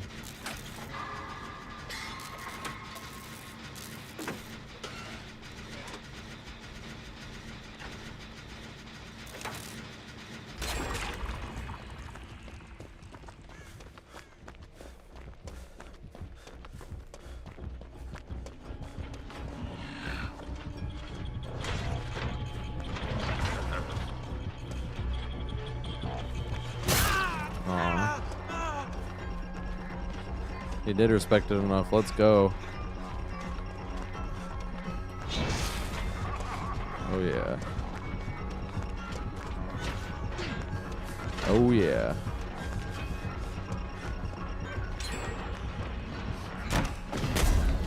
Let's go. And this is open now.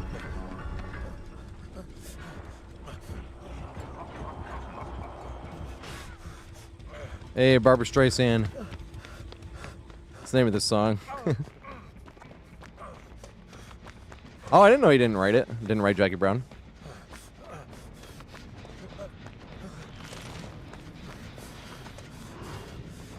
Tarantino is my favorite director in terms of movies. It was kind of came to that realization in a funny way.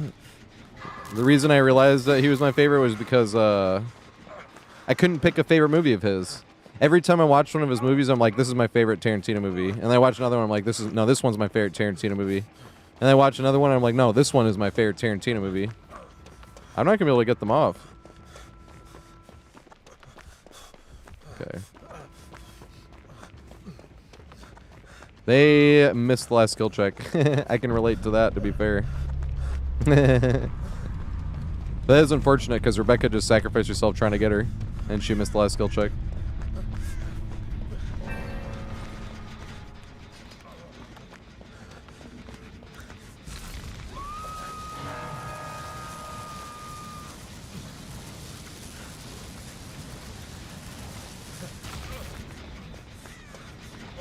Yeah, I haven't heard too much about him IRL, but the stuff I have heard hasn't been too good. Tarantino. But I love his movies though.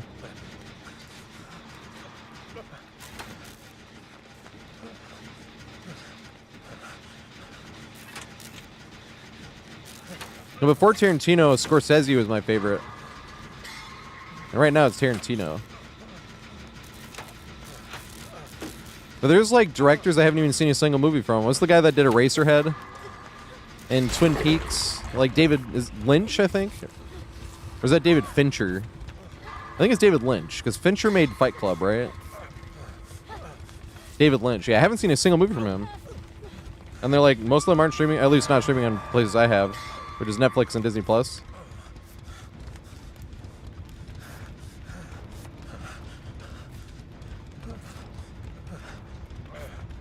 And after one of the movie Mondays, someone was talking about how that was their favorite director. And I was like, oh my god, I haven't seen a single movie of his. Because they were saying they liked Eraserhead and... what was the other one they liked the most? Elephant Man? Is that also David Lynch?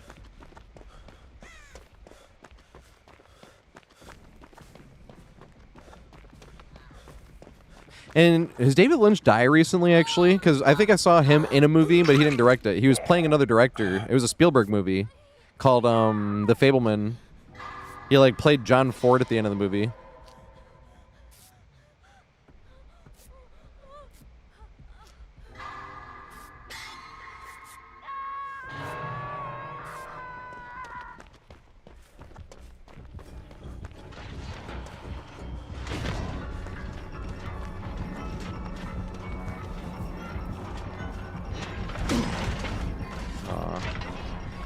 Go back through it.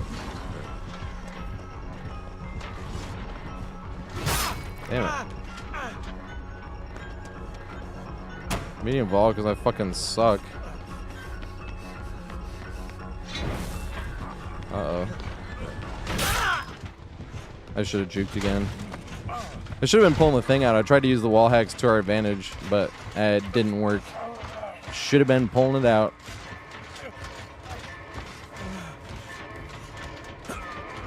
Sometimes it's fun to experiment on shit. Plus, I got hit by the projectile anyway.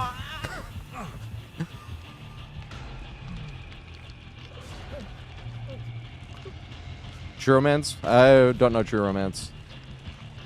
To be fair, I haven't even seen all the Tarantino stuff. There's, what, Death Proof? / Grindhouse. I know that's like a double feature, but I haven't seen it. And From Dusk Till Dawn, he's just like an actor in that one, I think, right? Or did he produce it or something? But I think I have From Dusk Till Dawn on YouTube. I don't have Death Proof / Grindhouse. But another director did Grindhouse, right? That's what I mean by a double feature.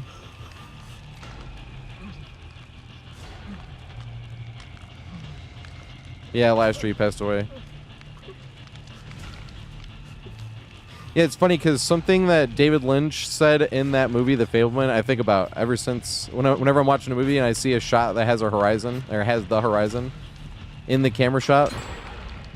Because at the end of The Fableman, he's like yelling at the kid. Because The Fableman is supposed to be like loosely based on Steven Spielberg's life. So like the main kid's name is Stevie, I think, right? But it's not Spielberg. It's like Stevie Fableman, and it's about like his upbringing, basically.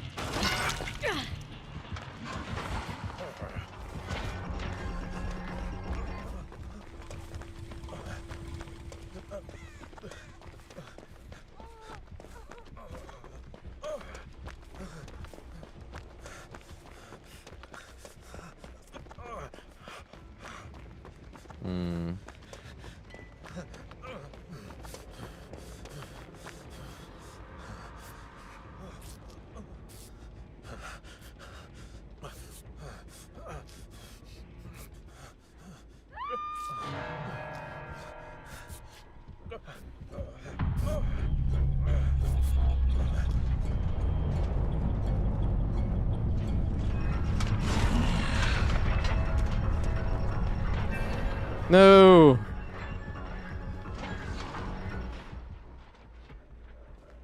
I want to loop here too, though.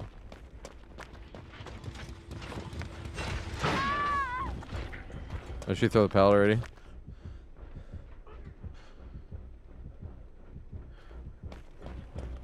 I played like shit. I shouldn't. I've been playing like shit today. It was funny. I played Guitar Hero better than I thought I was, like, stoned.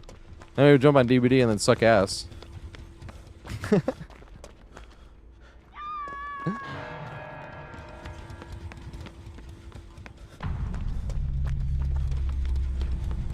And the Guitar Hero gets rid of the point of, like, I haven't played since Friday. It gets rid of that because I was like, well, why did I play Guitar Hero better? I didn't even play Guitar Hero on Friday.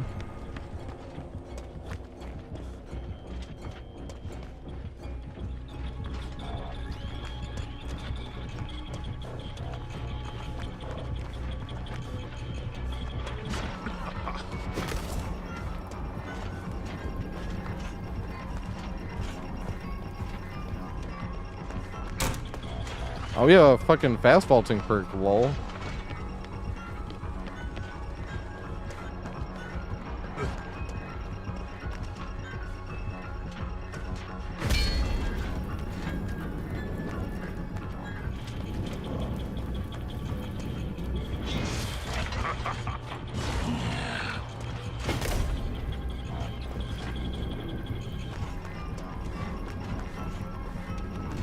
Aw.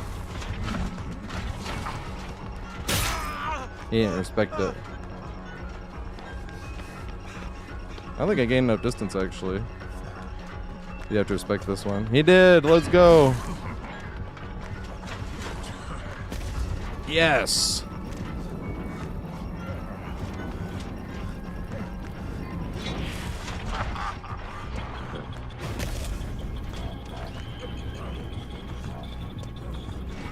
Damn it.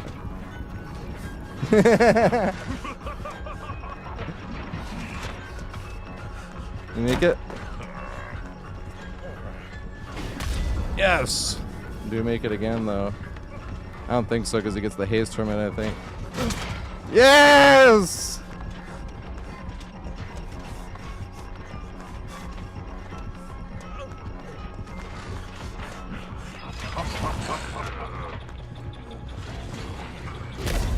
Oh my god, I didn't even mean to slow vault.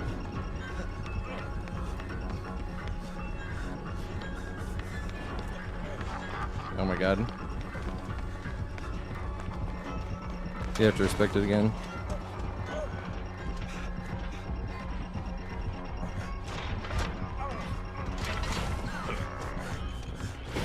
Yes!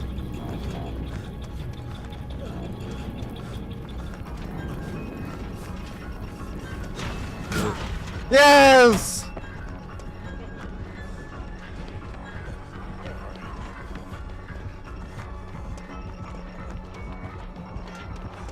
Yeah, he was playing John Ford. Is John Ford the guy that... No! He stopped respecting. He's trying to Mori. He's not BMing.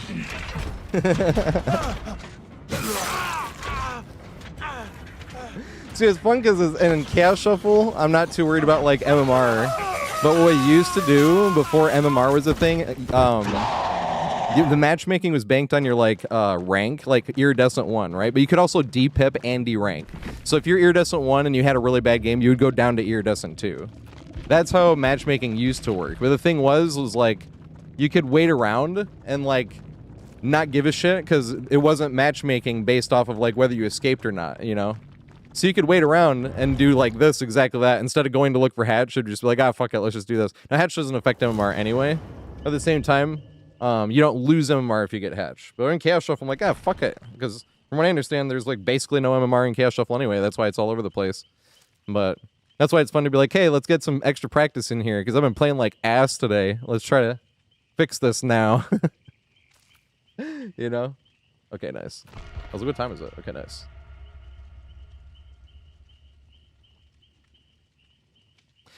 What was the name of the guy that did Treasure of the Sierra Madre? Because he also plays the bad guy. I don't want to tell you what movie he plays the bad guy in, actually, because that's a plot twist. We got to watch that movie for Movie Monday. I'm not going to say which movie it is. I'm just going to bring it up at some point later. But holy fuck, we got to do that one. That movie is very... It's what I didn't completely missed about that movie was the main character is in every scene of the movie. He's a private investigator. So we're putting together the pieces the same way he is. He is in every scene in the movie, like talking to somebody. And I didn't even realize that until the movie was over. And I already thought it was a great movie. And then I'm reading about the movie online, and I'm like, he's in every scene. I was like, wow, what an incredible movie.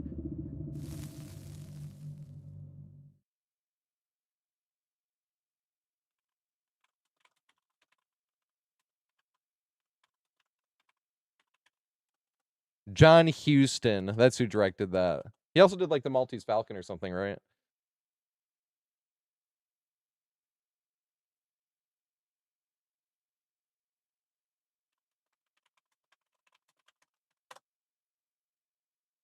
This says Jackie Brown was written and directed by Quentin Tarantino. Oh, and is based on Rum Punch. Okay, there we go. So he wrote the script, but he wrote the script based off of the book. Okay, which still, I give what you were saying. It's more credit to the book writer first. He just wrote the screenplay, essentially.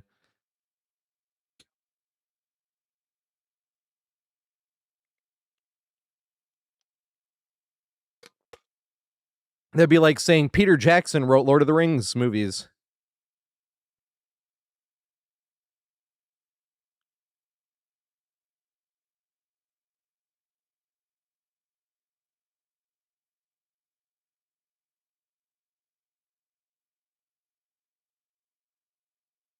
This will always be my MySpace song. Somebody said MySpace is trying to make a comeback.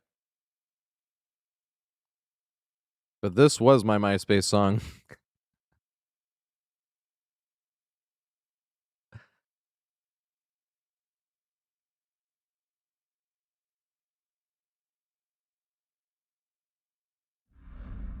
Cold Tower. Let's try not to blow some great skill checks this game, please.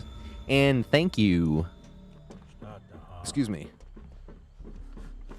I can't wait for Life of Pi. I just can't wait for oh my god, this song is amazing. I gotta turn this down though, it's a little loud. This is another Opeth long one. This song is like 14 minutes long.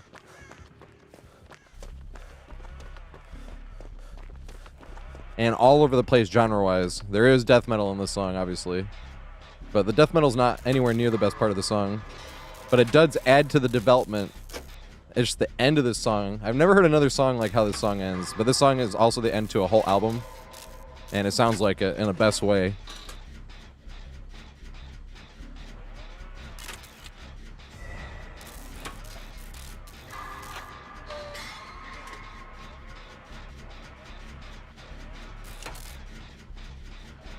Whatever you like. Stacks on deck, Patron on ice. Yeah, I love that one.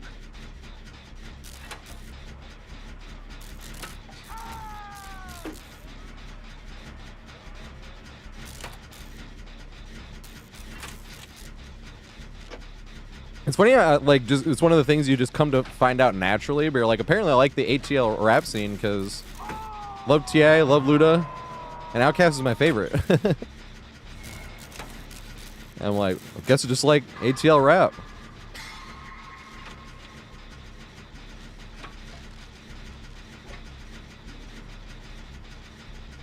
And as blasphemous as it sounds, I still haven't seen ATL the movie. I have it on YouTube, though.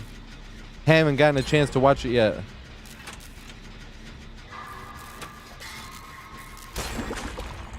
Big Sag. It just reminded me, though. I was like talking about the ATL rap scene, and I'm like, fuck, I still haven't watched the movie yet. Too many good movies out there. And you're like, fucking A. And then you watch a movie and you're like, I want to rewatch this one now. And you're like, I can't because there's all these other movies I didn't want to. Please tell me they didn't get the thing. Oh, okay. We're all dead. Hey, there's my thingy.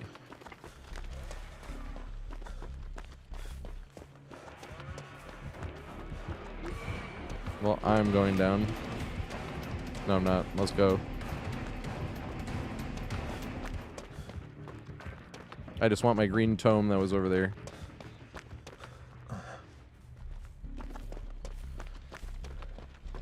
Lollipop. See, I didn't like too much Lil Wayne, but I liked Lollipop. Lollipop, Pussy Money Weed, and there was like one other Lil Wayne song I really liked. That's what got me into Outkast, though, because then somebody told me how Pussy Money Weed was the beat from Jazzy Bell on Outkast. Mikey! I met Mikey when I moved to New York. I was 18, and I was playing Pussy Money Weed, we're smoking a blunt, and I was like, we were talking about exactly this. I'm like, I don't love Lil Wayne, but I love this song. And I was like, and it's really the beat, and he was like, he took this beat from Outkast. I was like, what? And then he starts playing Jazzy Bell, and I was like, dude, this sounds way better.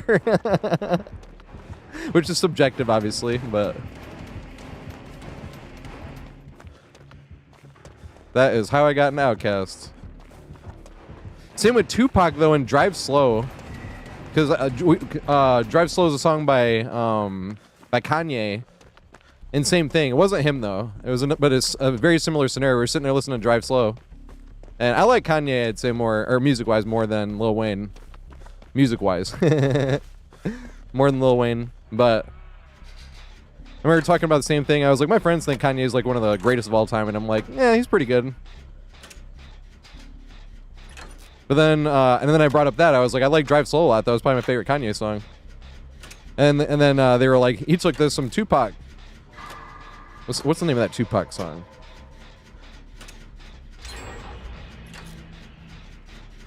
That song is gangster rap. Because not all, everyone thinks of Tupac as gangster rap, but not all of his songs are gangster rap though. It's definitely a gangster rap song. I'm trying to remember which one it is.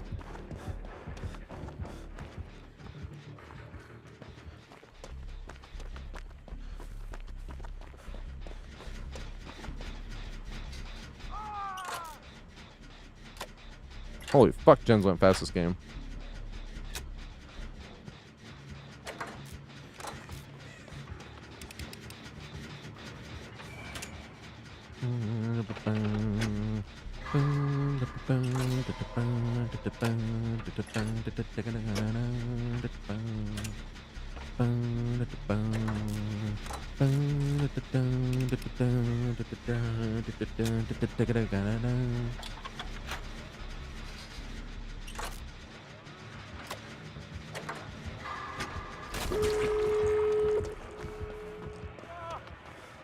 Damn, got him.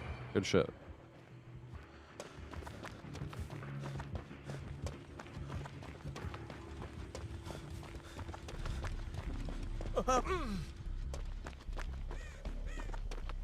You trying to make basement, me think?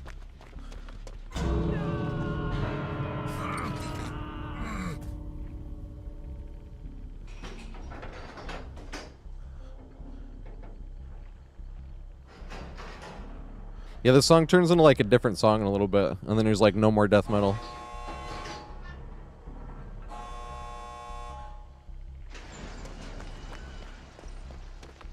Hey, what's up, Blitzen? Here we go, follow Blitzen. Blitzen was playing Star Wars the other day. Plays DBD as well, obviously, but I brought that up because I was like, they don't just play DBD.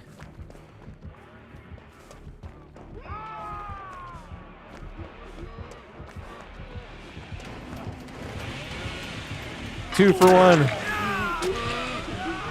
Throw the ballot. What are you doing?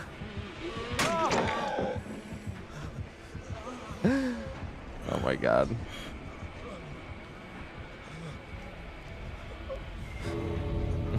Slug raise. He DC'd.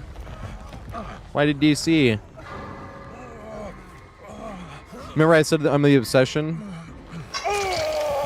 But also, when he kills one of them, I can try to Kobe. And if I can Kobe, I could probably get out for free. Oh, but if the other guy crawls, I won't be able to Kobe because he'll... and he has to crawl, so no, I won't be able to Kobe. Big Sag. Hey, maybe I will if he gets him in time. Or if he leaves, if he makes it out. No! I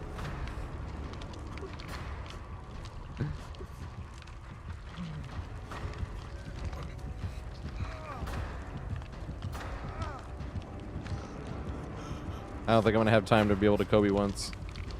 Because they have to crawl out. Oh my god, he crawled, he wiggled off. Does he make it all the way out and then I can try one Kobe? No, dude, it's a bot and he didn't run for the exit gate. What is he doing?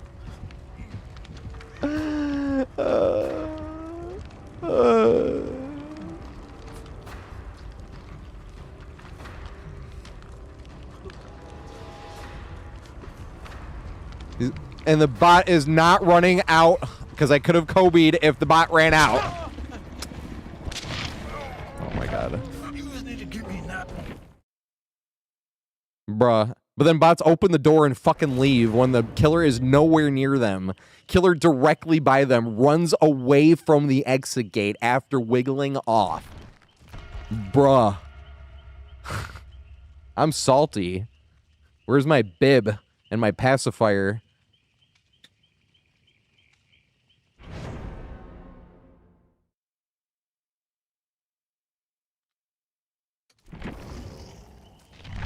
It's not Tuesday.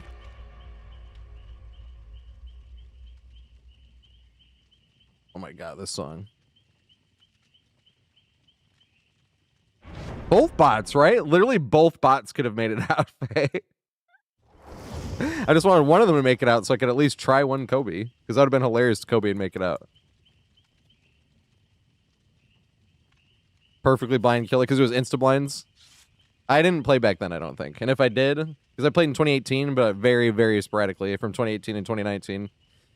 I basically only played DBD when there was no one to play Halo with. But I didn't like solo queue in Halo, but I liked solo queue in DBD. Deliverance. Deliverance. Thrown back at me. Deliverance.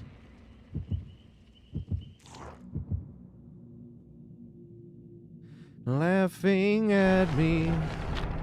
This is the part I was talking about at the end of the song. It's like one big developmental part.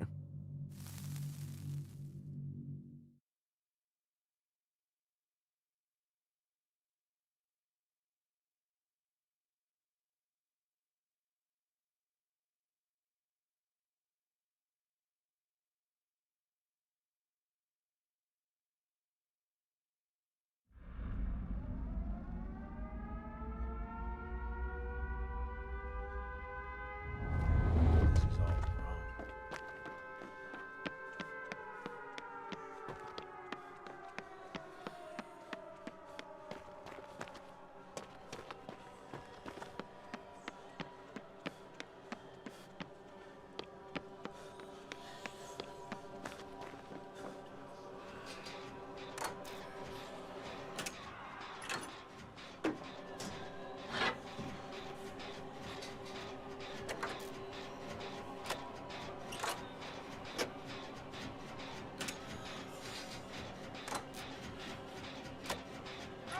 I don't even know, this song ends differently. I like don't know other song to compare this to.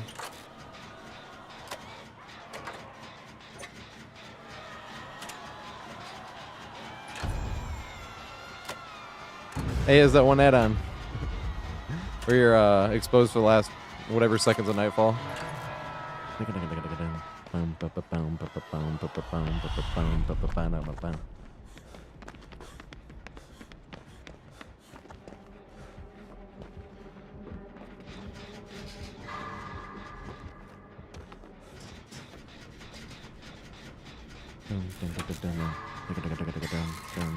Oh, bots could perfectly blind and chase, yes. Because they click at you like 3 times. Sorry, I just reread that.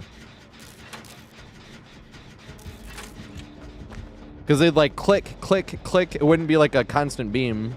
They'd like click it at you 3 times and you were blind.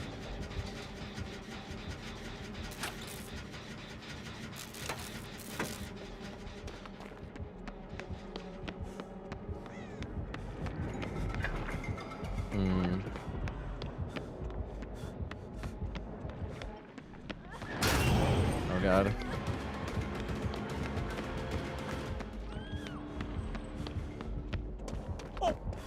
But I didn't even fucking make it.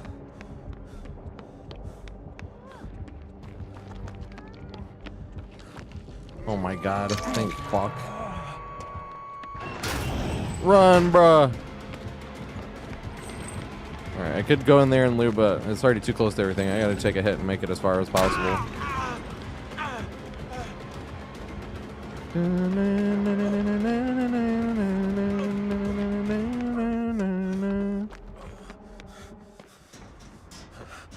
This outro is just epic as fuck. It's still going on. This is the end of it, though. This is how you end a fucking album. Holy shit.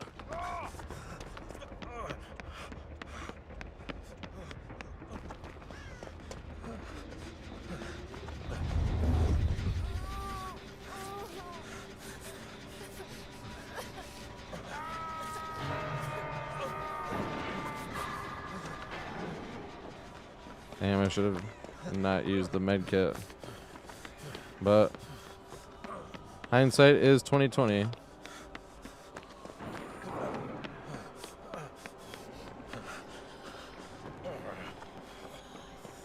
Oh, this is way too loud.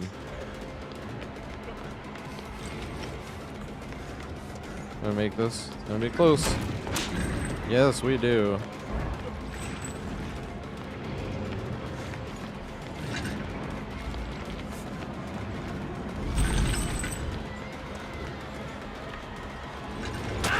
Damn.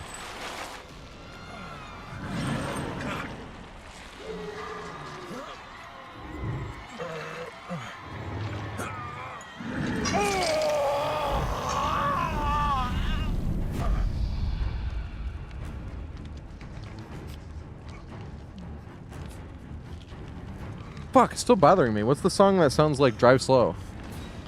Now we got Tupac playing again, and I'm like, what song is it? It's not one of my favorite Tupac songs. I like it. It's on the playlist, but it's not one of my, like, these are my 5, like, that immediately come to mind from Tupac.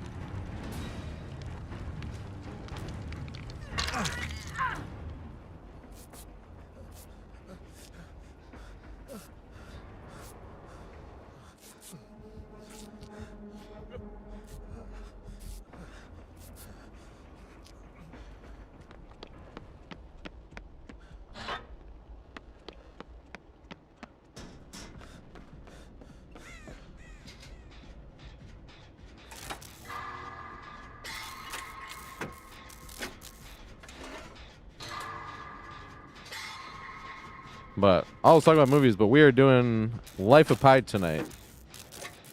I was trying to think of a Scorsese movie, but the thing with Scorsese movies, I feel like everyone's seen the bigger ones.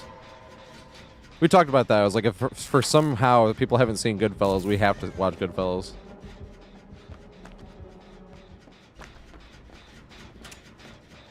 Departed's a great one.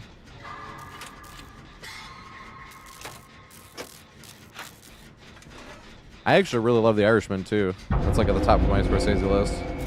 Shit, it's 3.5 hours long. It's the only downside with like The Irishman and Casino is they're both like, well, Goodfellas is like 3 hours long, too, isn't it? How long is Departed? Is that like 245-ish?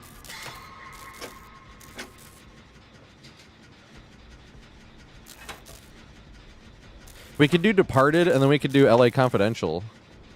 Because I watched LA Confidential recently. I had never heard. I thought it was a TV show, which I was completely wrong. It was a movie. It was a great movie, but it was that type of fun. I hadn't had that type of fun because it's not like I haven't had this much fun since, you know what I mean. It's like different types of fun, but I haven't had that type of fun since seeing The Departed for the first time.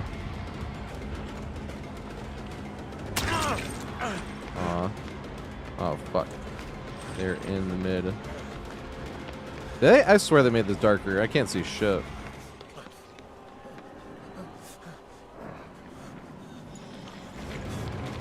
I could have stunned him there. I can't see shit. I swear they made Nightfall darker.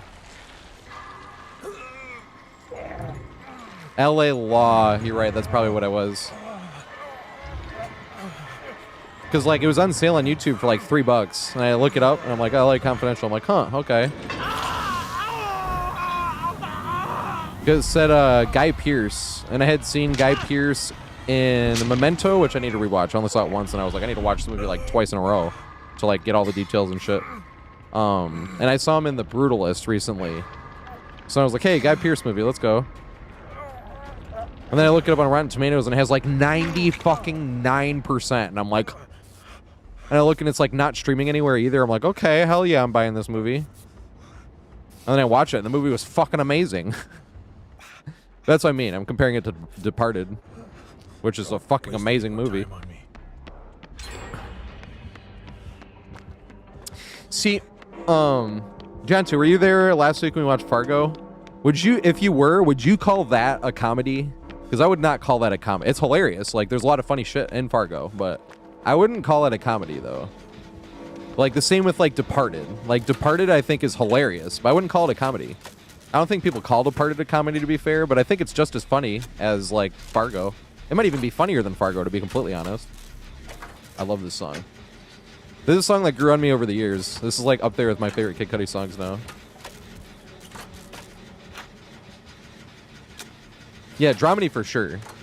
But, like, I saw Fargo listed in, like, a list of 100 best comedies of all time, and I was like... That's why, like, even if it is part comedy, I wouldn't consider that enough of a comedy to put that in a list of comedies, you know what I mean? Personally. But that's why I bring up Departed. I'm like, Departed is hilarious, too.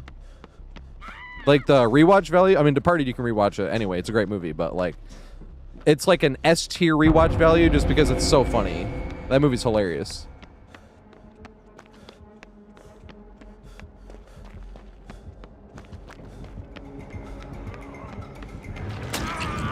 Aw. If he went to another one, I was going to see if I could eat the down. Yeah, I swear they made this darker. Can't see shit.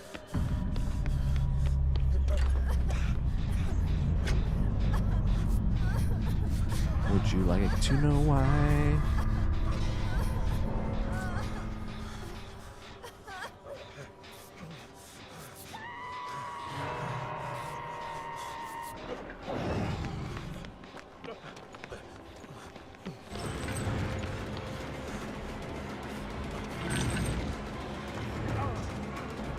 I literally can't see shit.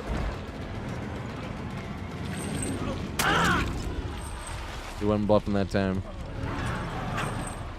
Alone, out there on my own, yeah. All alone, I want to be alone. Yeah. What do you think Departed gets on Rotten Tomatoes?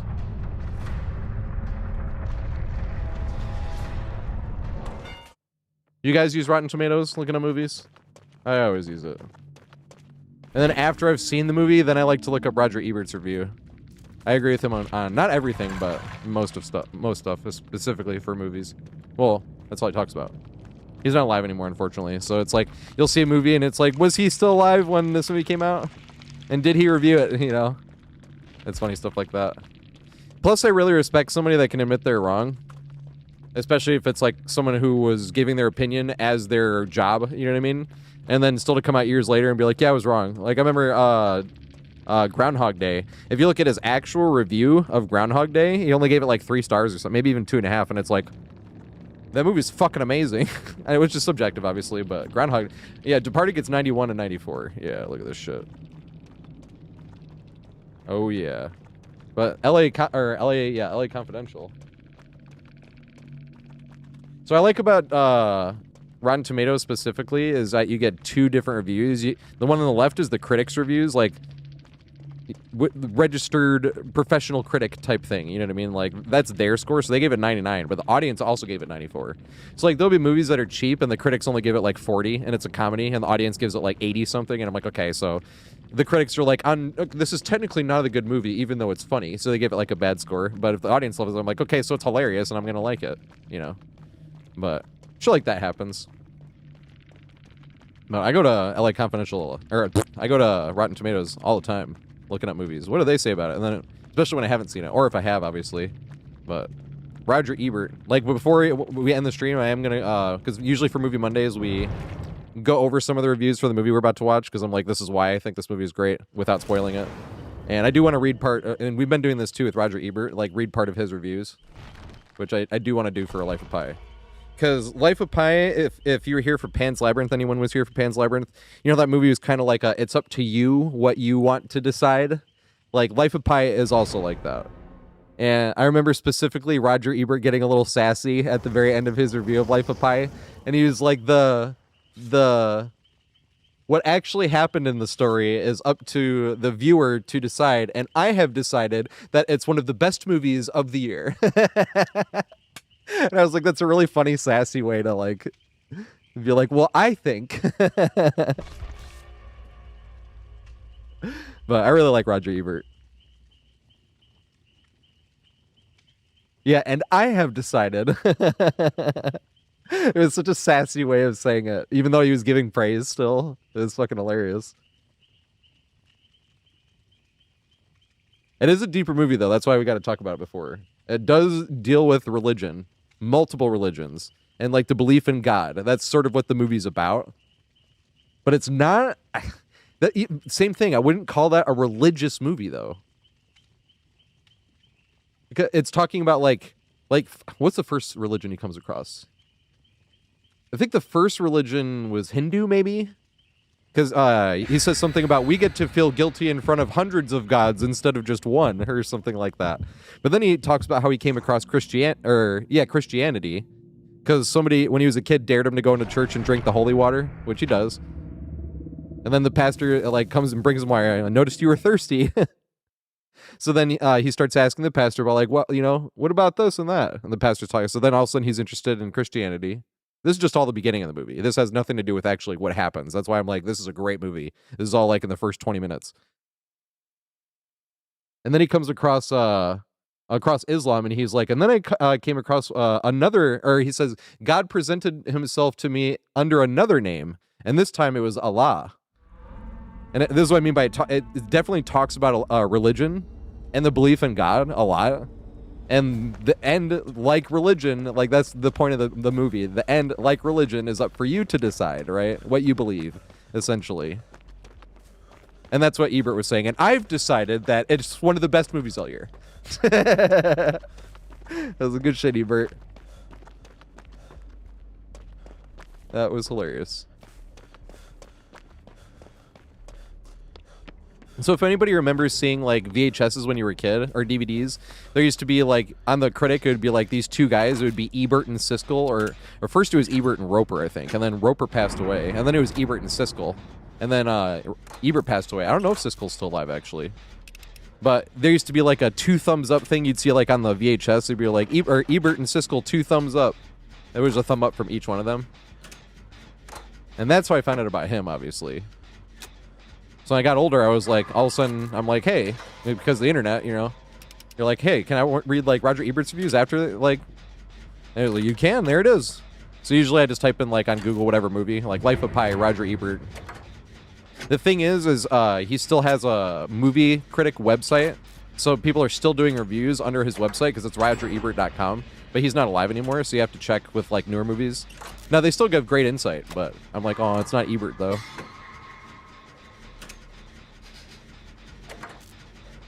What's up, Lola? How you doing? Still trying to think of other movies. Unforgiven we also discussed. Same with Shawshank, but we were bringing up Shawshank more of like if somebody hasn't seen Shawshank, like we have to do Shawshank.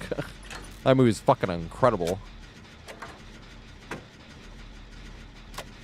I was also thinking, because the NBA usually has a break in February, I was thinking we could do like either 1 or 2 Black History movies, which I was thinking either doing like Malcolm X from Spike Lee, which I actually think that's his best movie. And this is the sad thing, I didn't even hear too much about it, and then I watch it and I'm like, this movie's fucking incredible. I'm like, how have I not heard it, like almost anything about this movie? Like I actually do think, oh my god, it scared the living fuck out of me, holy shit. How long do you think he's been waiting down there? Because everybody usually says Do the Right Thing is his best movie, and that's a great movie. Spike Lee's one of my favorite directors, and it is a great fucking movie. But I like hadn't heard almost anything about Malcolm X, and the same thing. And here it is for like $4 on YouTube. And I buy it and I watch it, and I'm like, how have I never heard a thing about this movie?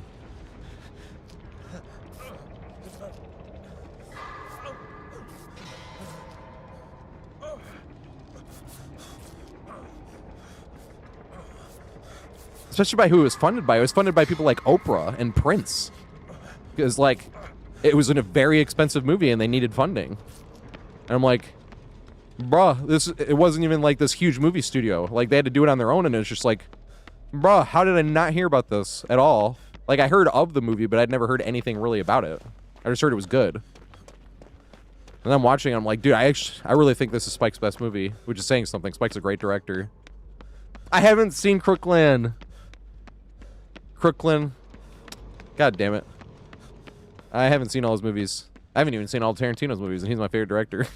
This doesn't mean I am not movie buff, but I want to be. I definitely want to be movie buff. He's downstairs. He's like in the same spot.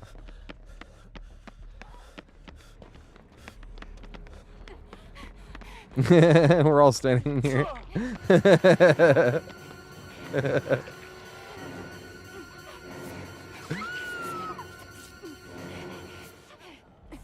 This is hilarious.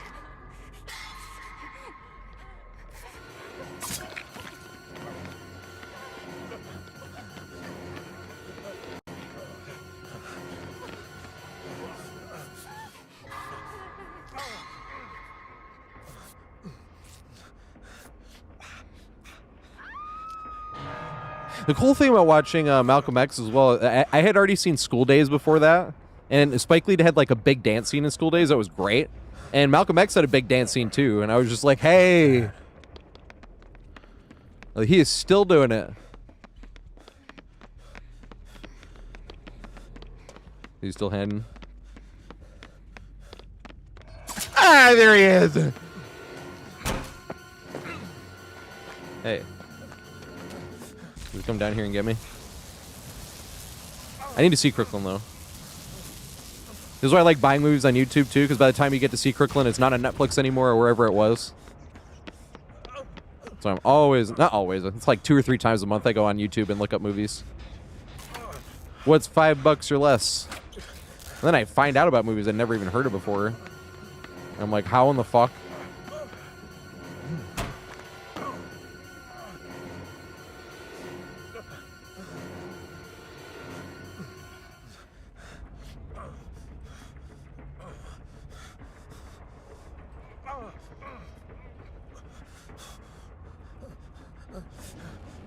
I know he's just standing right there.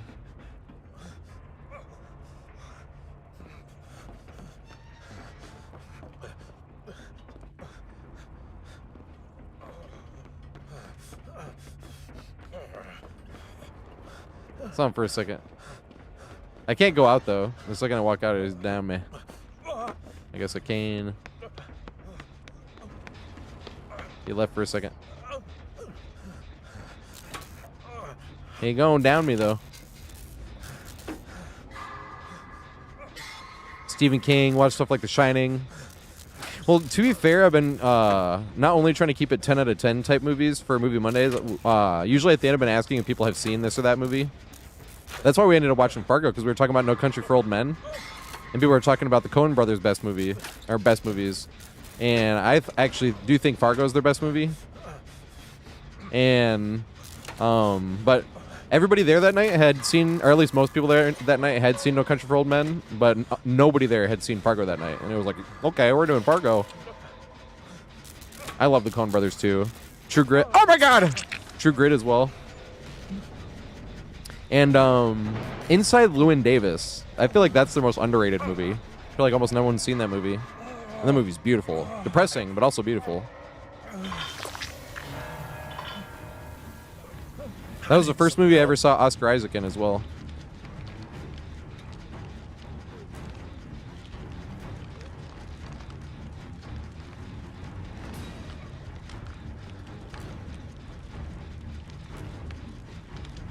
It was funny because reason I was thinking about why I brought up doing Black History movies, and then I got sidetracked, but I was thinking of Glory specifically. Because when we were bringing up Shawshank, I'm like thinking, what do I think of as Morgan Freeman's best movies? And I thought of Glory, and I was like, oh yeah, because I remember thinking like, hey, if NBA All-Star breaks in February, I was like, that'd be awesome if we had 2 Mondays off. We could squeeze both of them in. Because both of those are obviously true stories. With oh God! With incredible casts. Both of them are just incredible movies. And I was like, we could just do these.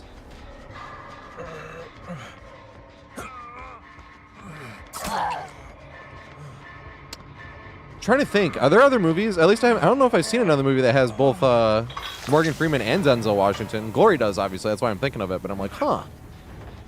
I don't know if I've seen another movie with both of them in it. Because they're both fucking incredible.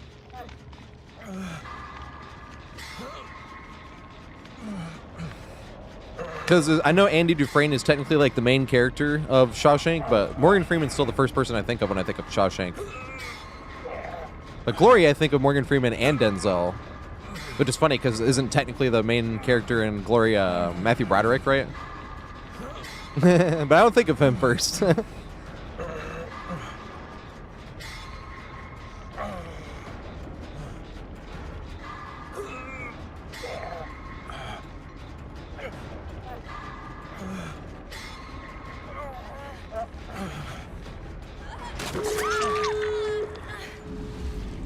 Holy hero.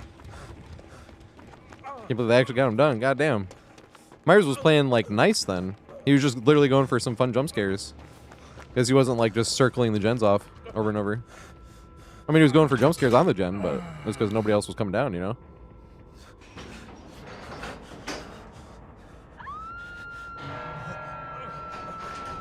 Yeah, just Glory. That's kind of a shame. They're spectacular actors. And they're fucking amazing together in Glory.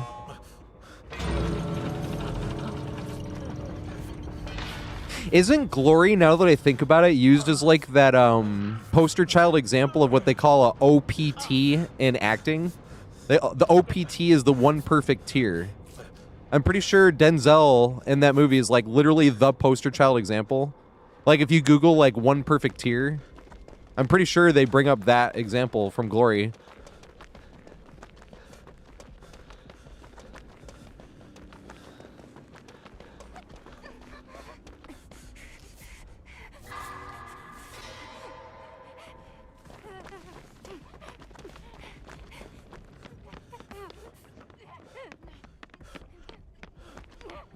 I can't even make it down there, yeah.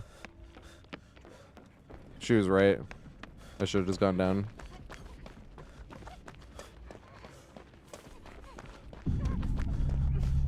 I couldn't even trade, actually. I was already on death hook. That's funny.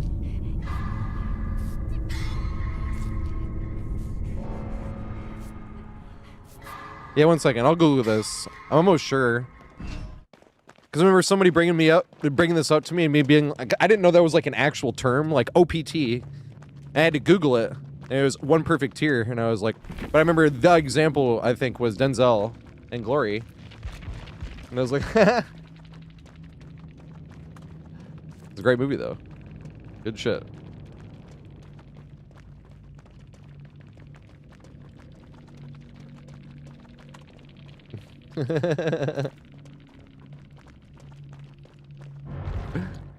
I said jump scared the fuck out of me and didn't even block the word fuck. Oh wait, let me look this shit up, I swear. Alright. Here we go. One perfect tear. Oops.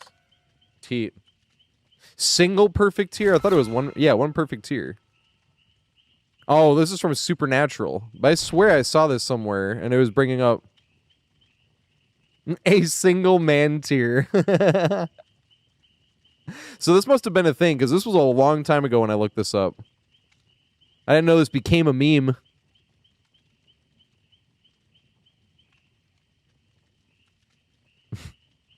Single emo tear of manly angst.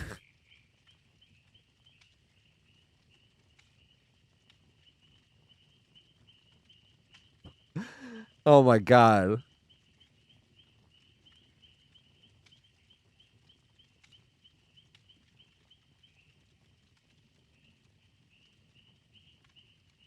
Super wiki. Oh, this is a poem or some shit? Man, I swear I saw like a page somewhere. But this was years ago. Is Supernatural still going?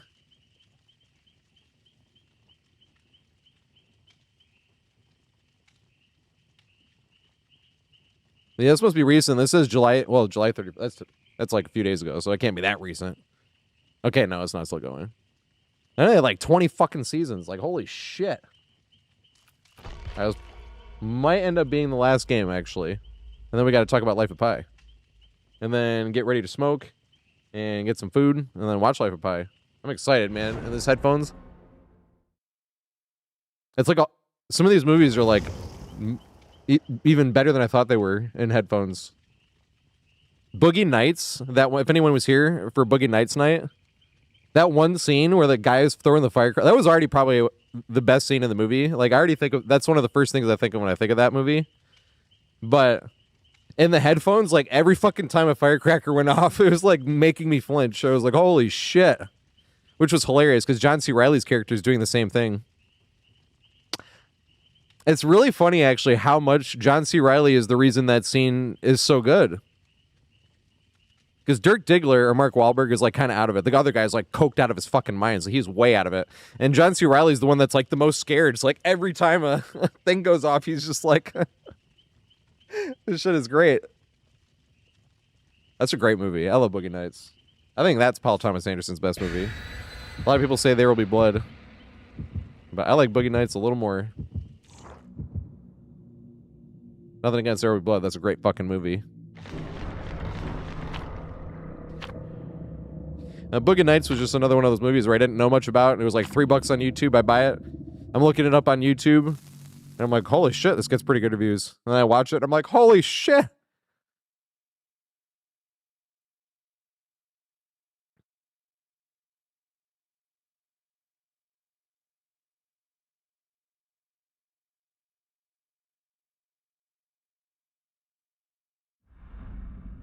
Hey, No Mither. Let's go. Better get to it.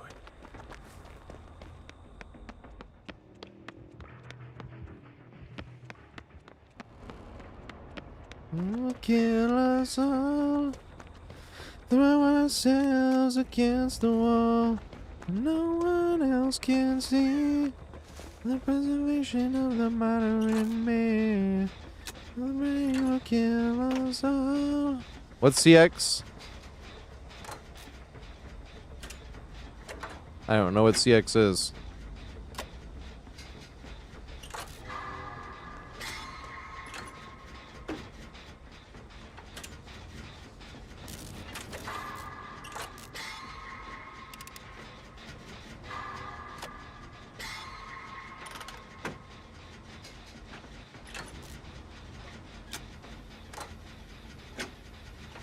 We could do Shawshank. Gotta do a Spike Lee movie, actually. Ooh, we talked about that before. Black Klansman. I've only seen that movie once. I haven't gotten a chance to watch it again. That movie was hilarious. There was only one downside of Black Klansman. This is not spoiling the movie, but anyone that's seen the movie, you know about that phone call at the very end of the movie. Oh, against Plague, I see what you're saying. That's hilarious. No Mither against Plague is kind of perfect. But the phone call, that's like the best part of the movie. But the Black Klansman is a true story, except the phone call didn't happen. And I'm like, no, dude. I'm like, the phone call was the best part of the movie. I'm like, aw, it's been a movie magic, but it's still fucking like the best.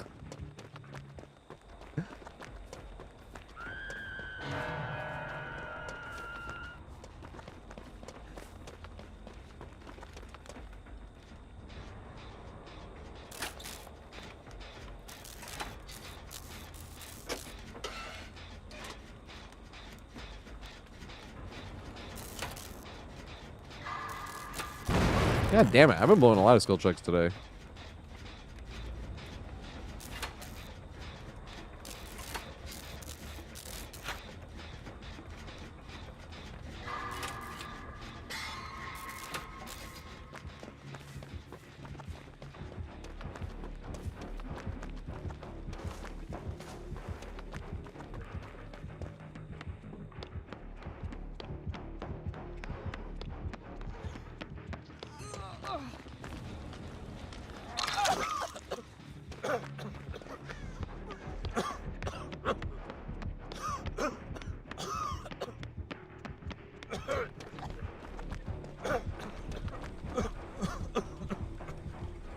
Okay, he's getting chased there.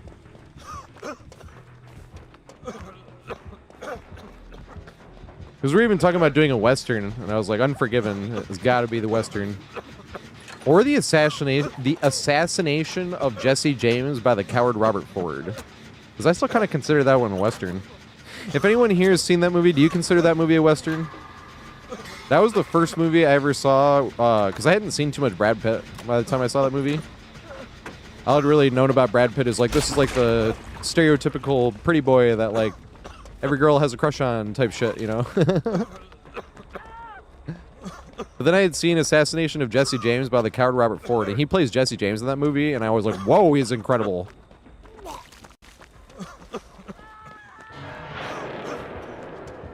But that movie is it's more of a documentary, actually, than it is a movie. Because it has, like, a voiceover dictating a lot of stuff, like a straight-up documentary.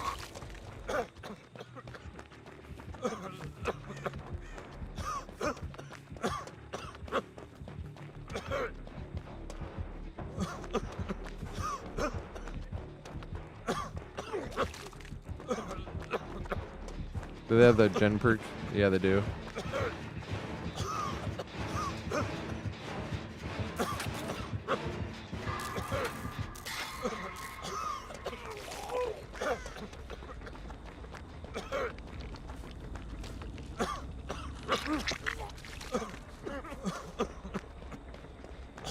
Nice. There on that gen.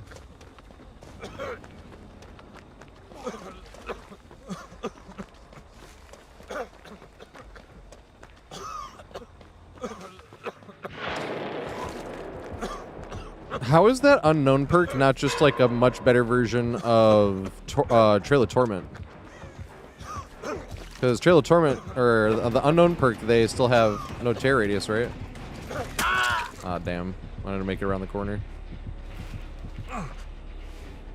Thanks, Steve, for cleansing.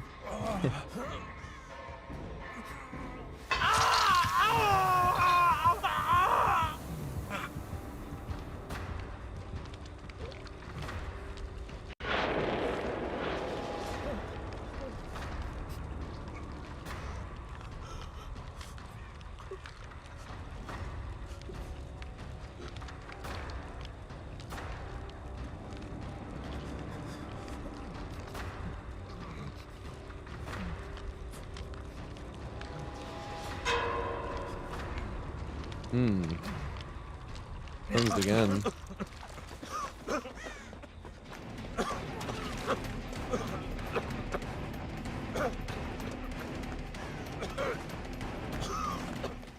Run after no mother. Very brave.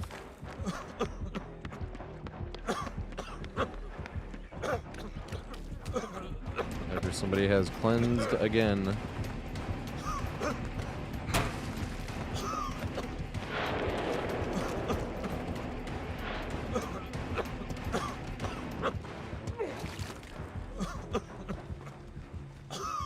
Aw, I was in perfect position and out of chase.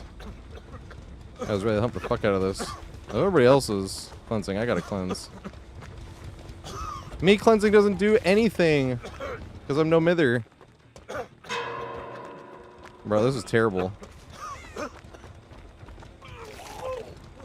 I guess I could cleanse again so they could get rid of all the pulls. We'd have to cleanse twice though.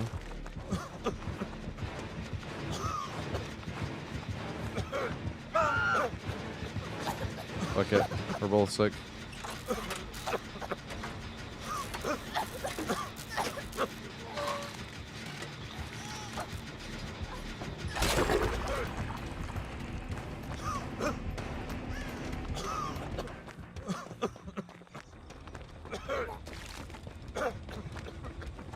Right.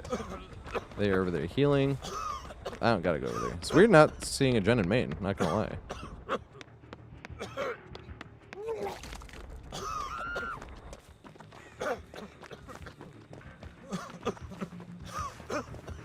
Where the fucking gen's at?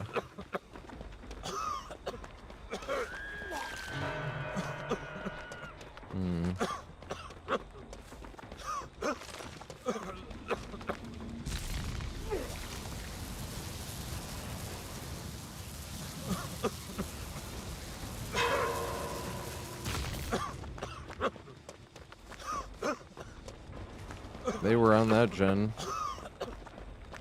Is there like no gens? Okay, that one on this whole side of the map.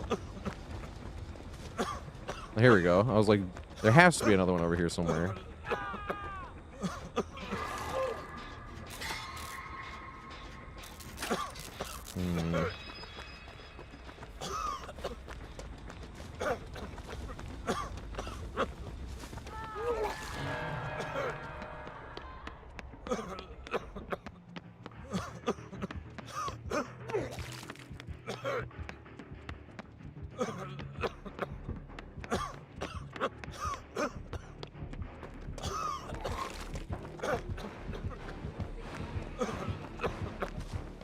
They're not gonna make it. Yes, they did. Holy shit, that was close.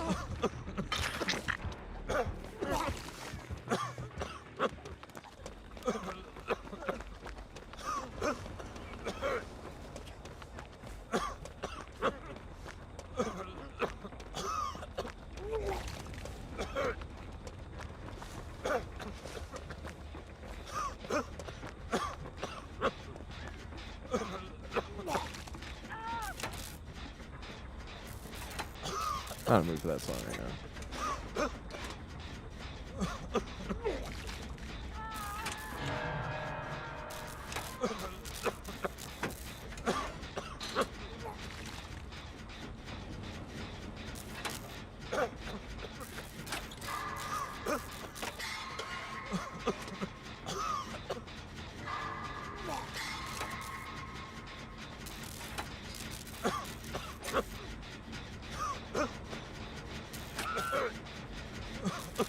Malicious bots. We had these bots a few games ago that, like, at the end, the exit gates were already open, and like they got unhooked and ran the opposite direction of the exit gates, and then the other one wiggled off in the exit gate, like, because they were trying to get everybody, basically, the killer was. And they had already taken the bot, so if they picked the bot back up, they were going to wiggle off, and that's what they did. They went and picked up the bot, who was crawling at the exit gates, and they wiggled off in the exit gates, and then they ran outside the exit gates. It was like, what the fuck?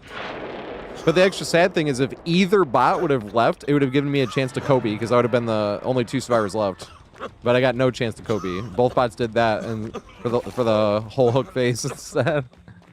Oh, these fucking bots, bro. If either of them left, I would have had a chance to Kobe. Nope.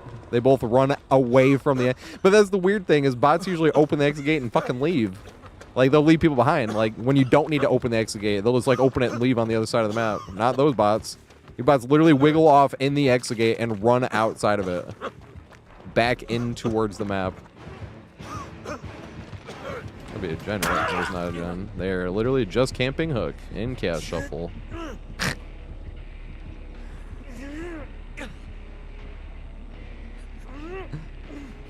Man. People complain about survivors that take the easiest way out, but we're all Dead by Daylight players. Killers are too. They'll take the easiest way out too. That's why you get win streaks. But then people point to win streaks and be like, it's a killer-sided game, look! Oh wait, I can actually get back up. That's hilarious. If they did that on purpose, do I have to take back everything I just said? What a blood idiot I am. Pathetic fool. Goddamn selfish bastard.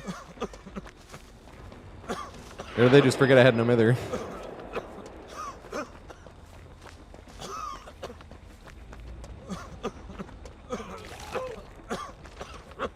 Hey, another one. Where was it? I heard it. Right here. What the fuck? A strange spot.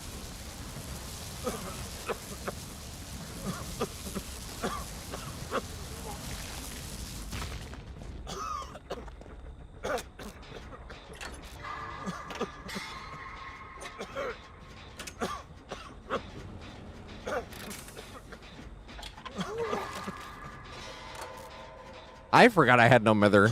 It said recover. I'm like, oh yeah.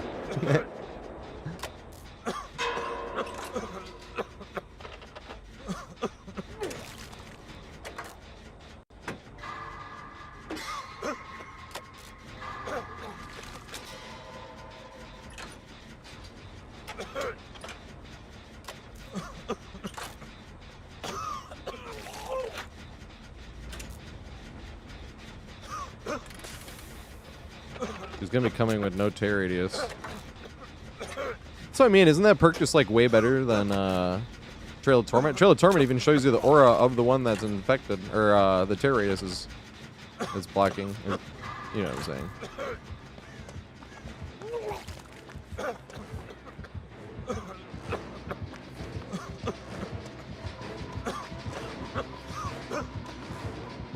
Damn. Go to the wreck. Comp corner.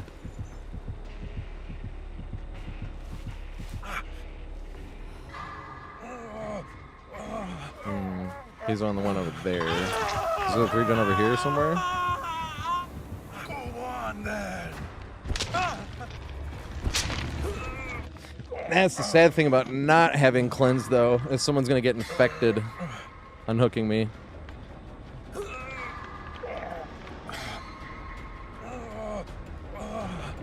You mean ones that just go for flashlight saves and don't do gens at all? It's the only type of fun bully stuff I think of. The ones that are allergic to gens.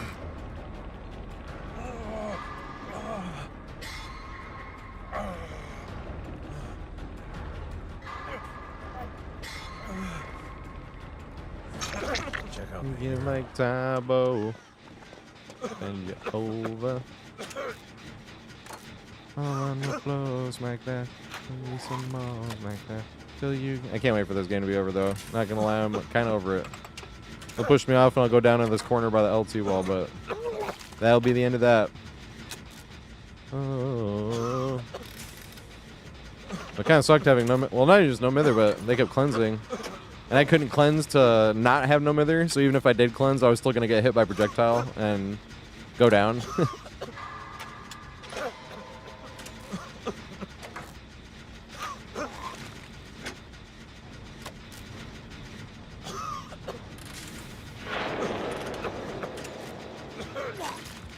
Hey, I'll go down with this. Nerd. How do you like that, Plague? She got the add-on where she gets free power. You are so fucking lucky. She got the iridescent add-on. And you still lost all 5 gens, bitch! To a no-mither solo queue squad. How do you feel? While they were cleansing. How'd that slug for the 4K happen? Oh, did that lose you the game in general?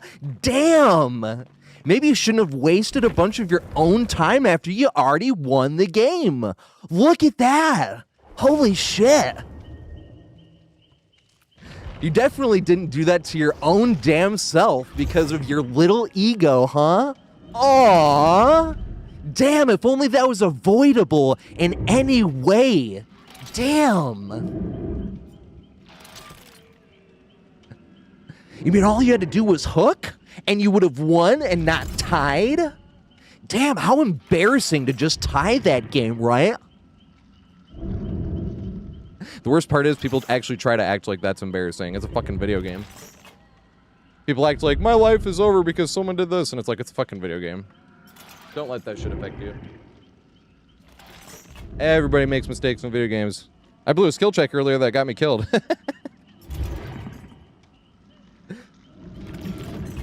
All right, so we gotta bring up why we're watching Life of Pi. So if you haven't been here on Mondays, we do movie Mondays in the Discord right here. I'm typing it really quick so you guys can get the link. This is going to start at 8 p.m. I'm just gonna go take a little break, smoke, get some food really quick, get some food ready, and then I'm gonna start it up. We've been doing the best fucking movies too. One second, I'll show you guys the movies we've been doing.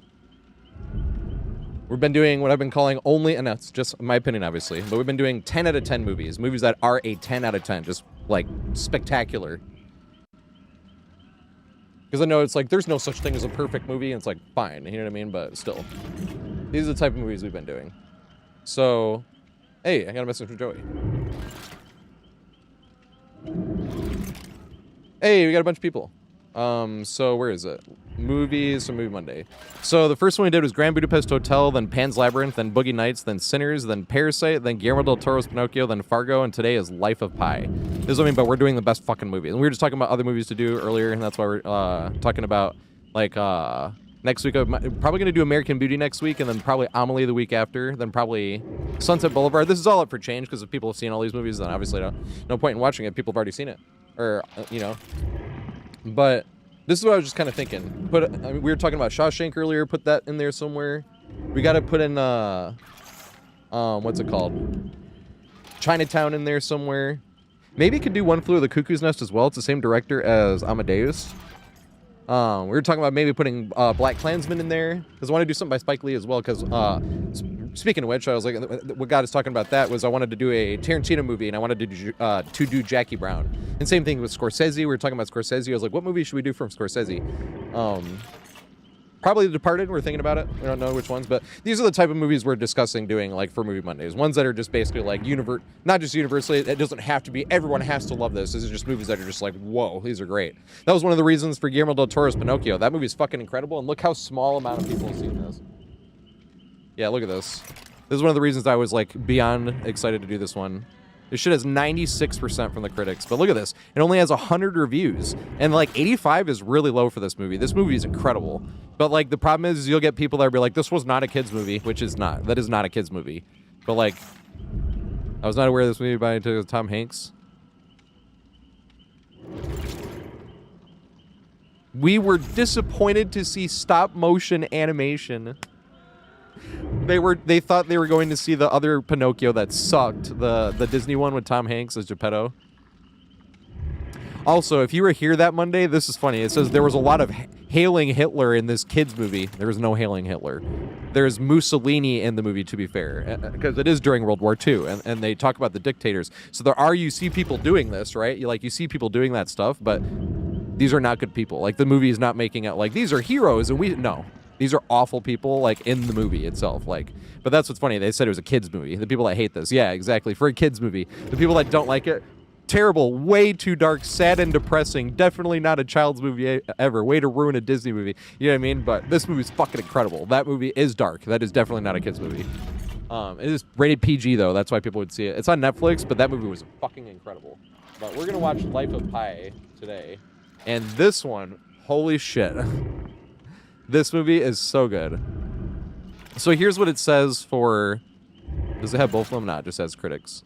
Yeah, it does. Okay. So it says, after deciding to... Well, I can actually...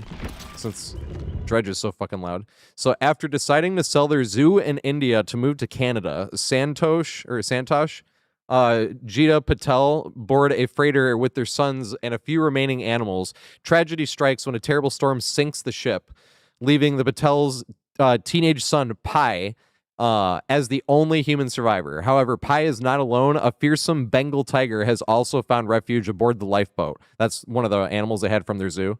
As days turn into weeks and weeks drag into months, Pi and the tiger must learn to trust each other if both are to survive.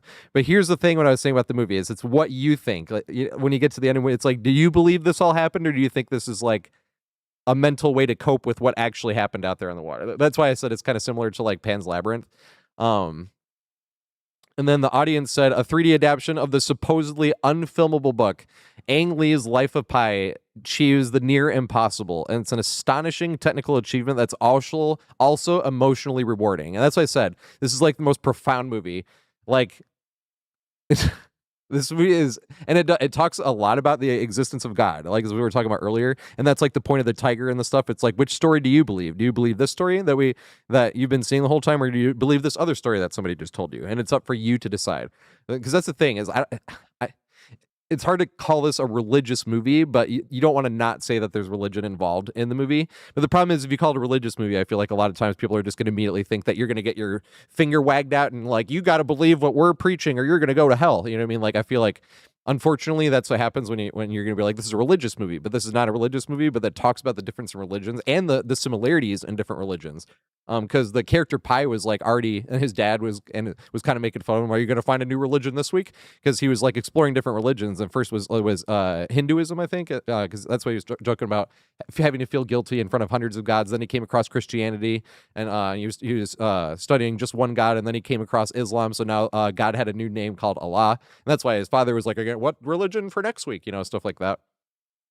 But that's what I mean by it's profound. Like it does not force you to believe anything. It leaves everything up to you. Which actually, let's Life of Pi, Roger Ebert.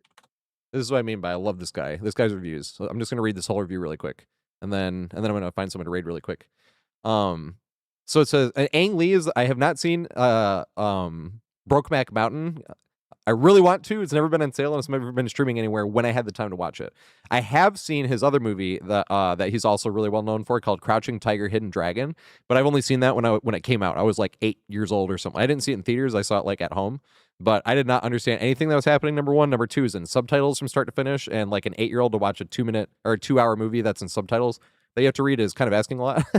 That's what I mean. I remember the cool like special or martial arts stuff, but that's like all I remember about the movie. But that movie I've always heard is like a masterpiece. So, and it's the same director as this, which is a masterpiece. So I'm like, man, just those 3 movies alone is just like incredible range for one director, going from Crouching Tiger, Hidden Dragon to Brokeback Mountain to Life of Pi. Like just those 3. One is like one of the best martial arts movies. One's a movie about 2 gay cowboys in the mountains, basically, and then the other one's about like this kid in this like miraculous story that really ties in religion to it. And it's just like, holy fuck, what is the range on this director? Like, that's incredible. But I have not seen Brokeback, and I like I said, don't remember. I do not remember Crouching Tiger, Hidden Dragon like at all. But it's just like those 3 movies alone is just incredible range. So I'm just like, and I have to see those. Like, I want to see more by this guy. But this is what Roger Ebert has to say about this particular movie we're going to watch at 8 p.m. in the Discord. He says, Ang Lee's Life of Pi is a miraculous achievement in storytelling and a landmark of visual mastery. Inspired by a worldwide bestseller, he also gave this 4 out of 4 stars. So this is the highest reviews he gives. It is inspired by a worldwide bestseller that many readers have just assumed was unfilmable. It is a triumph over its difficulties. It is also a moving spiritual achievement. And Roger Ebert is, I don't know if he's religious. I was about to be like, I'm not really religious either. And I was like, and he's like me, he's not. I was like, well, I don't really know. But to be fair, like, I've never heard him talk anything about religion, and there's some things he really hasn't liked. So I kind of just assume he's not religious. I'm probably definition agnostic, where I'm like, if somebody held a gun to my head and was like, do you believe in God? And you must answer yes or no, and choose the answer that you believe in most, I would say yes, right? But same thing, I was like, there's way more people I need to talk to and things I need to look at and stuff. Like, it's one of the reasons I wanted to have that movie channel, or not movie channel, sorry, different YouTube channel one day where you just talk to people about their beliefs and stuff, because, you know what I mean? Like, I want to hear what people have to say. And I don't want to hear about it from some big conglomerate either. Like, that's the thing. But anyways, sorry. It says, it is also a moving spiritual achievement, a movie whose title could have been shortened to Life. Like, not just Life of Pi. He said it could have just been shortened to Life. The story involves the 227 days that its teenage hero, spends drifting across the Pacific in a lifeboat with a Bengal tiger. They find themselves in the same boat after an amusing and colorful prologue, which is hilarious. The first 20 minutes of this movie is perfect. This is what I mean by this is a masterpiece. Colorful prologue, which in itself could have been enlarged into an exciting family film. 100%. That is fucking. This movie is so good. Then it expands into a parable of survival, acceptance, and adaptation. I imagine even Yen Martel, the novel's French-Canadian author, must be delighted to see the usual kind of Hollywood mishandling has been sidestepped by Lee's poetic idealism. The story begins in a small family zoo in Pondicherry, India. I might be butchering that. Where the boy, christened Piscine because of a pool from his uncle that loves swimming, is raised. Piscine translates from French to English as swimming pool, but in India, where many more speak English than French, his playmates, of course, name him P. They call him Pissing instead of Piscine because kids are mean, you know what I mean? So they hear Piscine and they think pissing. So that's like, okay, right? So it doesn't. They don't nickname him P. They call him Pissing instead of Pissine. Determined to put an end to this, he adopts the name Pi, right? Because he's trying to figure out some way to stop getting called Pissing. Demonstrating an uncanny ability to write down the mathematical constant that begins with 3.14 and never ends, right? That thing with the circle and like that times the radius squared and stuff like that. If pi is a limitless number, this is a perfect name for a boy who seems to accept no limitations. The zoo goes broke, and Pi's father puts his family and a few valuable animals on a ship bound for Canada. In a bruising series of falls, a zebra, orangutan, a hyena, and a lion I think it's tiger actually, tumble into the boat where with the boy and are swept away by the high seas. His family is never seen again, and the last we see of his ship is the lights disappearing into the deep. That is one of my favorite shots in all film. It's really, it's actually really sad, but holy fuck does that hit hard. A haunting shot that reminds me of the sinking train in Bill Forth's Housekeeping. So he liked that shot too. I jumped the gun. I should have just let him say it. This is a hazardous situation for the boy because the film steadfastly refuses to sentimentalize the tiger, like turn into a Disney movie, basically. A crucial early scene at the zoo shows where wild animals are indeed wild, are indeed wild animals, and indeed animals, are indeed wild and indeed animals, and it serves as caution for the children in the audience who must not mistake the thinking of that this is a Disney tiger. Yes, so once again, I'm just jumping the gun. I'm just let him say it. It says the heart of the film focuses on the sea journey during which a human demonstrates he can think with great ingenuity, and the tiger shows that it can learn. I won't spoil it for you, but how those things happen, the possibilities are surprising. What astonishes me is how much I love the use of 3D. We obviously not going to have 3D here in Life of Pi, because usually he hates 3D. I've never seen the medium better employed, not even in Avatar, and although I continue to have doubts about it in general, Lee never uses it for surprises or sensations, but only to deepen the film's sense of places and events. Let me try to describe one point of view. The camera is placed in the sea, looking at the lifeboat and beyond it. The surface of the sea is like an enchanted membrane upon which it floats. Yes, there's so many great shots in this movie. There's nothing in particular to define it. It is just there. This is not a shot of a boat floating in the ocean. It is a shot of the ocean, boat, and sky as one glorious piece. Still trying not to spoil, Pi and the tiger, Richard Parker, which you'll see why it's also funny why the tiger's name is Richard Parker. Share the same possible places in and near the boat. Although this point is not specifically made, Pi's ability to expand the use of space in the boat and nearby helps reinforce the tiger's respect for him. The tiger is accustomed to believing it can rule all space near him, and the human requires the animal to rethink that assumption. Most of the footage, we're almost at the end here, most of the footage of the tiger is of course CGI, although I learned that 4 real tigers are seen in some shots. The young actor Suraj Sharma I'm sorry if I'm butchering that, contributes to a remarkable performance. Yes, spectacular. Shot largely in sequence as his skin color deepens because he's out at sea. His weight falls and deepness and wisdom grow in his eyes, like because he's getting older too. Once again, that's just how difficult this movie is. They shot it in sequence. That's nuts. The writer W.J. Siebold once wrote, "Men and animals regard each other across a gulf of mutual incomprehension. This is the case here, but during a course of 227 days, they come to a form of recognition. The tiger in particular becomes aware that he sees the boy not merely as victim or prey, even as a master, but as another being." The movie quietly combines various religious traditions to unfold its story in the wonder of life. How remarkable that these two mammals, the fish beneath them and the birds above them, are all here. And when they come to a floating island populated by countless meerkats, what an incredible sequence creates there. Or Lee creates there, the director. He says, and this is the last thing is what we were joking about him sassily being like, I have decided. I love Roger Ebert, though, even though I disagree with him sometimes, but you know what I mean? Like, it doesn't make me not love him. It makes me be like, hey, I'm still thinking for myself.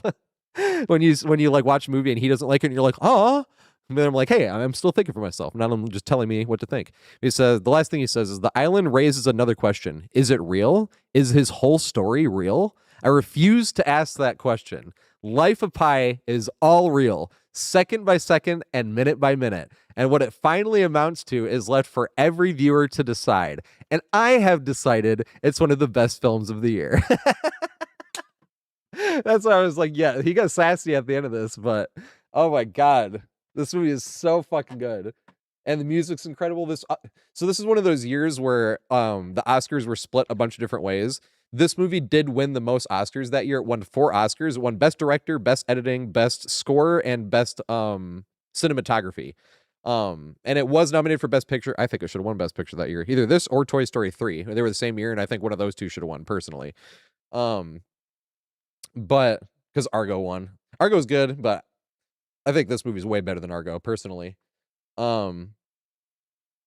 But exactly what he was saying here. It's up for you, the viewer, to decide. Is everything we saw? That's why I think comparing it to like Pan's Labyrinth a little bit. If you've seen Pan's Labyrinth, that we did that like the second movie Monday, and how it's kind of up for you to decide what actually happened or what you saw, if that was real or not, or if it was like a coping mechanism to deal with the horrors of war. You know what I mean? Like that's basically the type of thing, but this ties more into religion instead of a coping mechanism with the horrors of war. You know what I mean? It is different, obviously, completely. Like the movies aren't really comparable, but that's the only way that they're comparable. But that's what we're gonna watch in the Discord in like 5 minutes. Well, it's gonna be a little bit more than 5 minutes. I'm gonna be a little bit late. Oh, that's me. Whoops, lol. Hey, I haven't been able to raid One Pump Willie in a minute. Let's raid One Pump Willie. But that is what we're gonna watch in the Discord. We're gonna watch Life of Pi, and hope to see you there. And I hope you enjoy the movie as well. And if you haven't been there before, we all have our mics on and stuff. You can mute people. A lot of people have their stuff deafened, but if you're worried about like, I don't know if I should be muted, just talk, because if people don't want to hear you, they'll mute you. You know what I mean? Like I'm laughing and shit when shit happens. I don't spoil the movie, or I try not to spoil movies and this and that, but you know, we discuss stuff every now and then. So don't be afraid to like talk and shit. Like my mic's on, other people's mics are on too, but also don't feel peer pressure like you must be discussing your thoughts with the movie. But same thing, like once the movie's over, like we usually discuss like what we saw, and then right after that, like we start talking about what movie to do next week and like what are movies people haven't seen.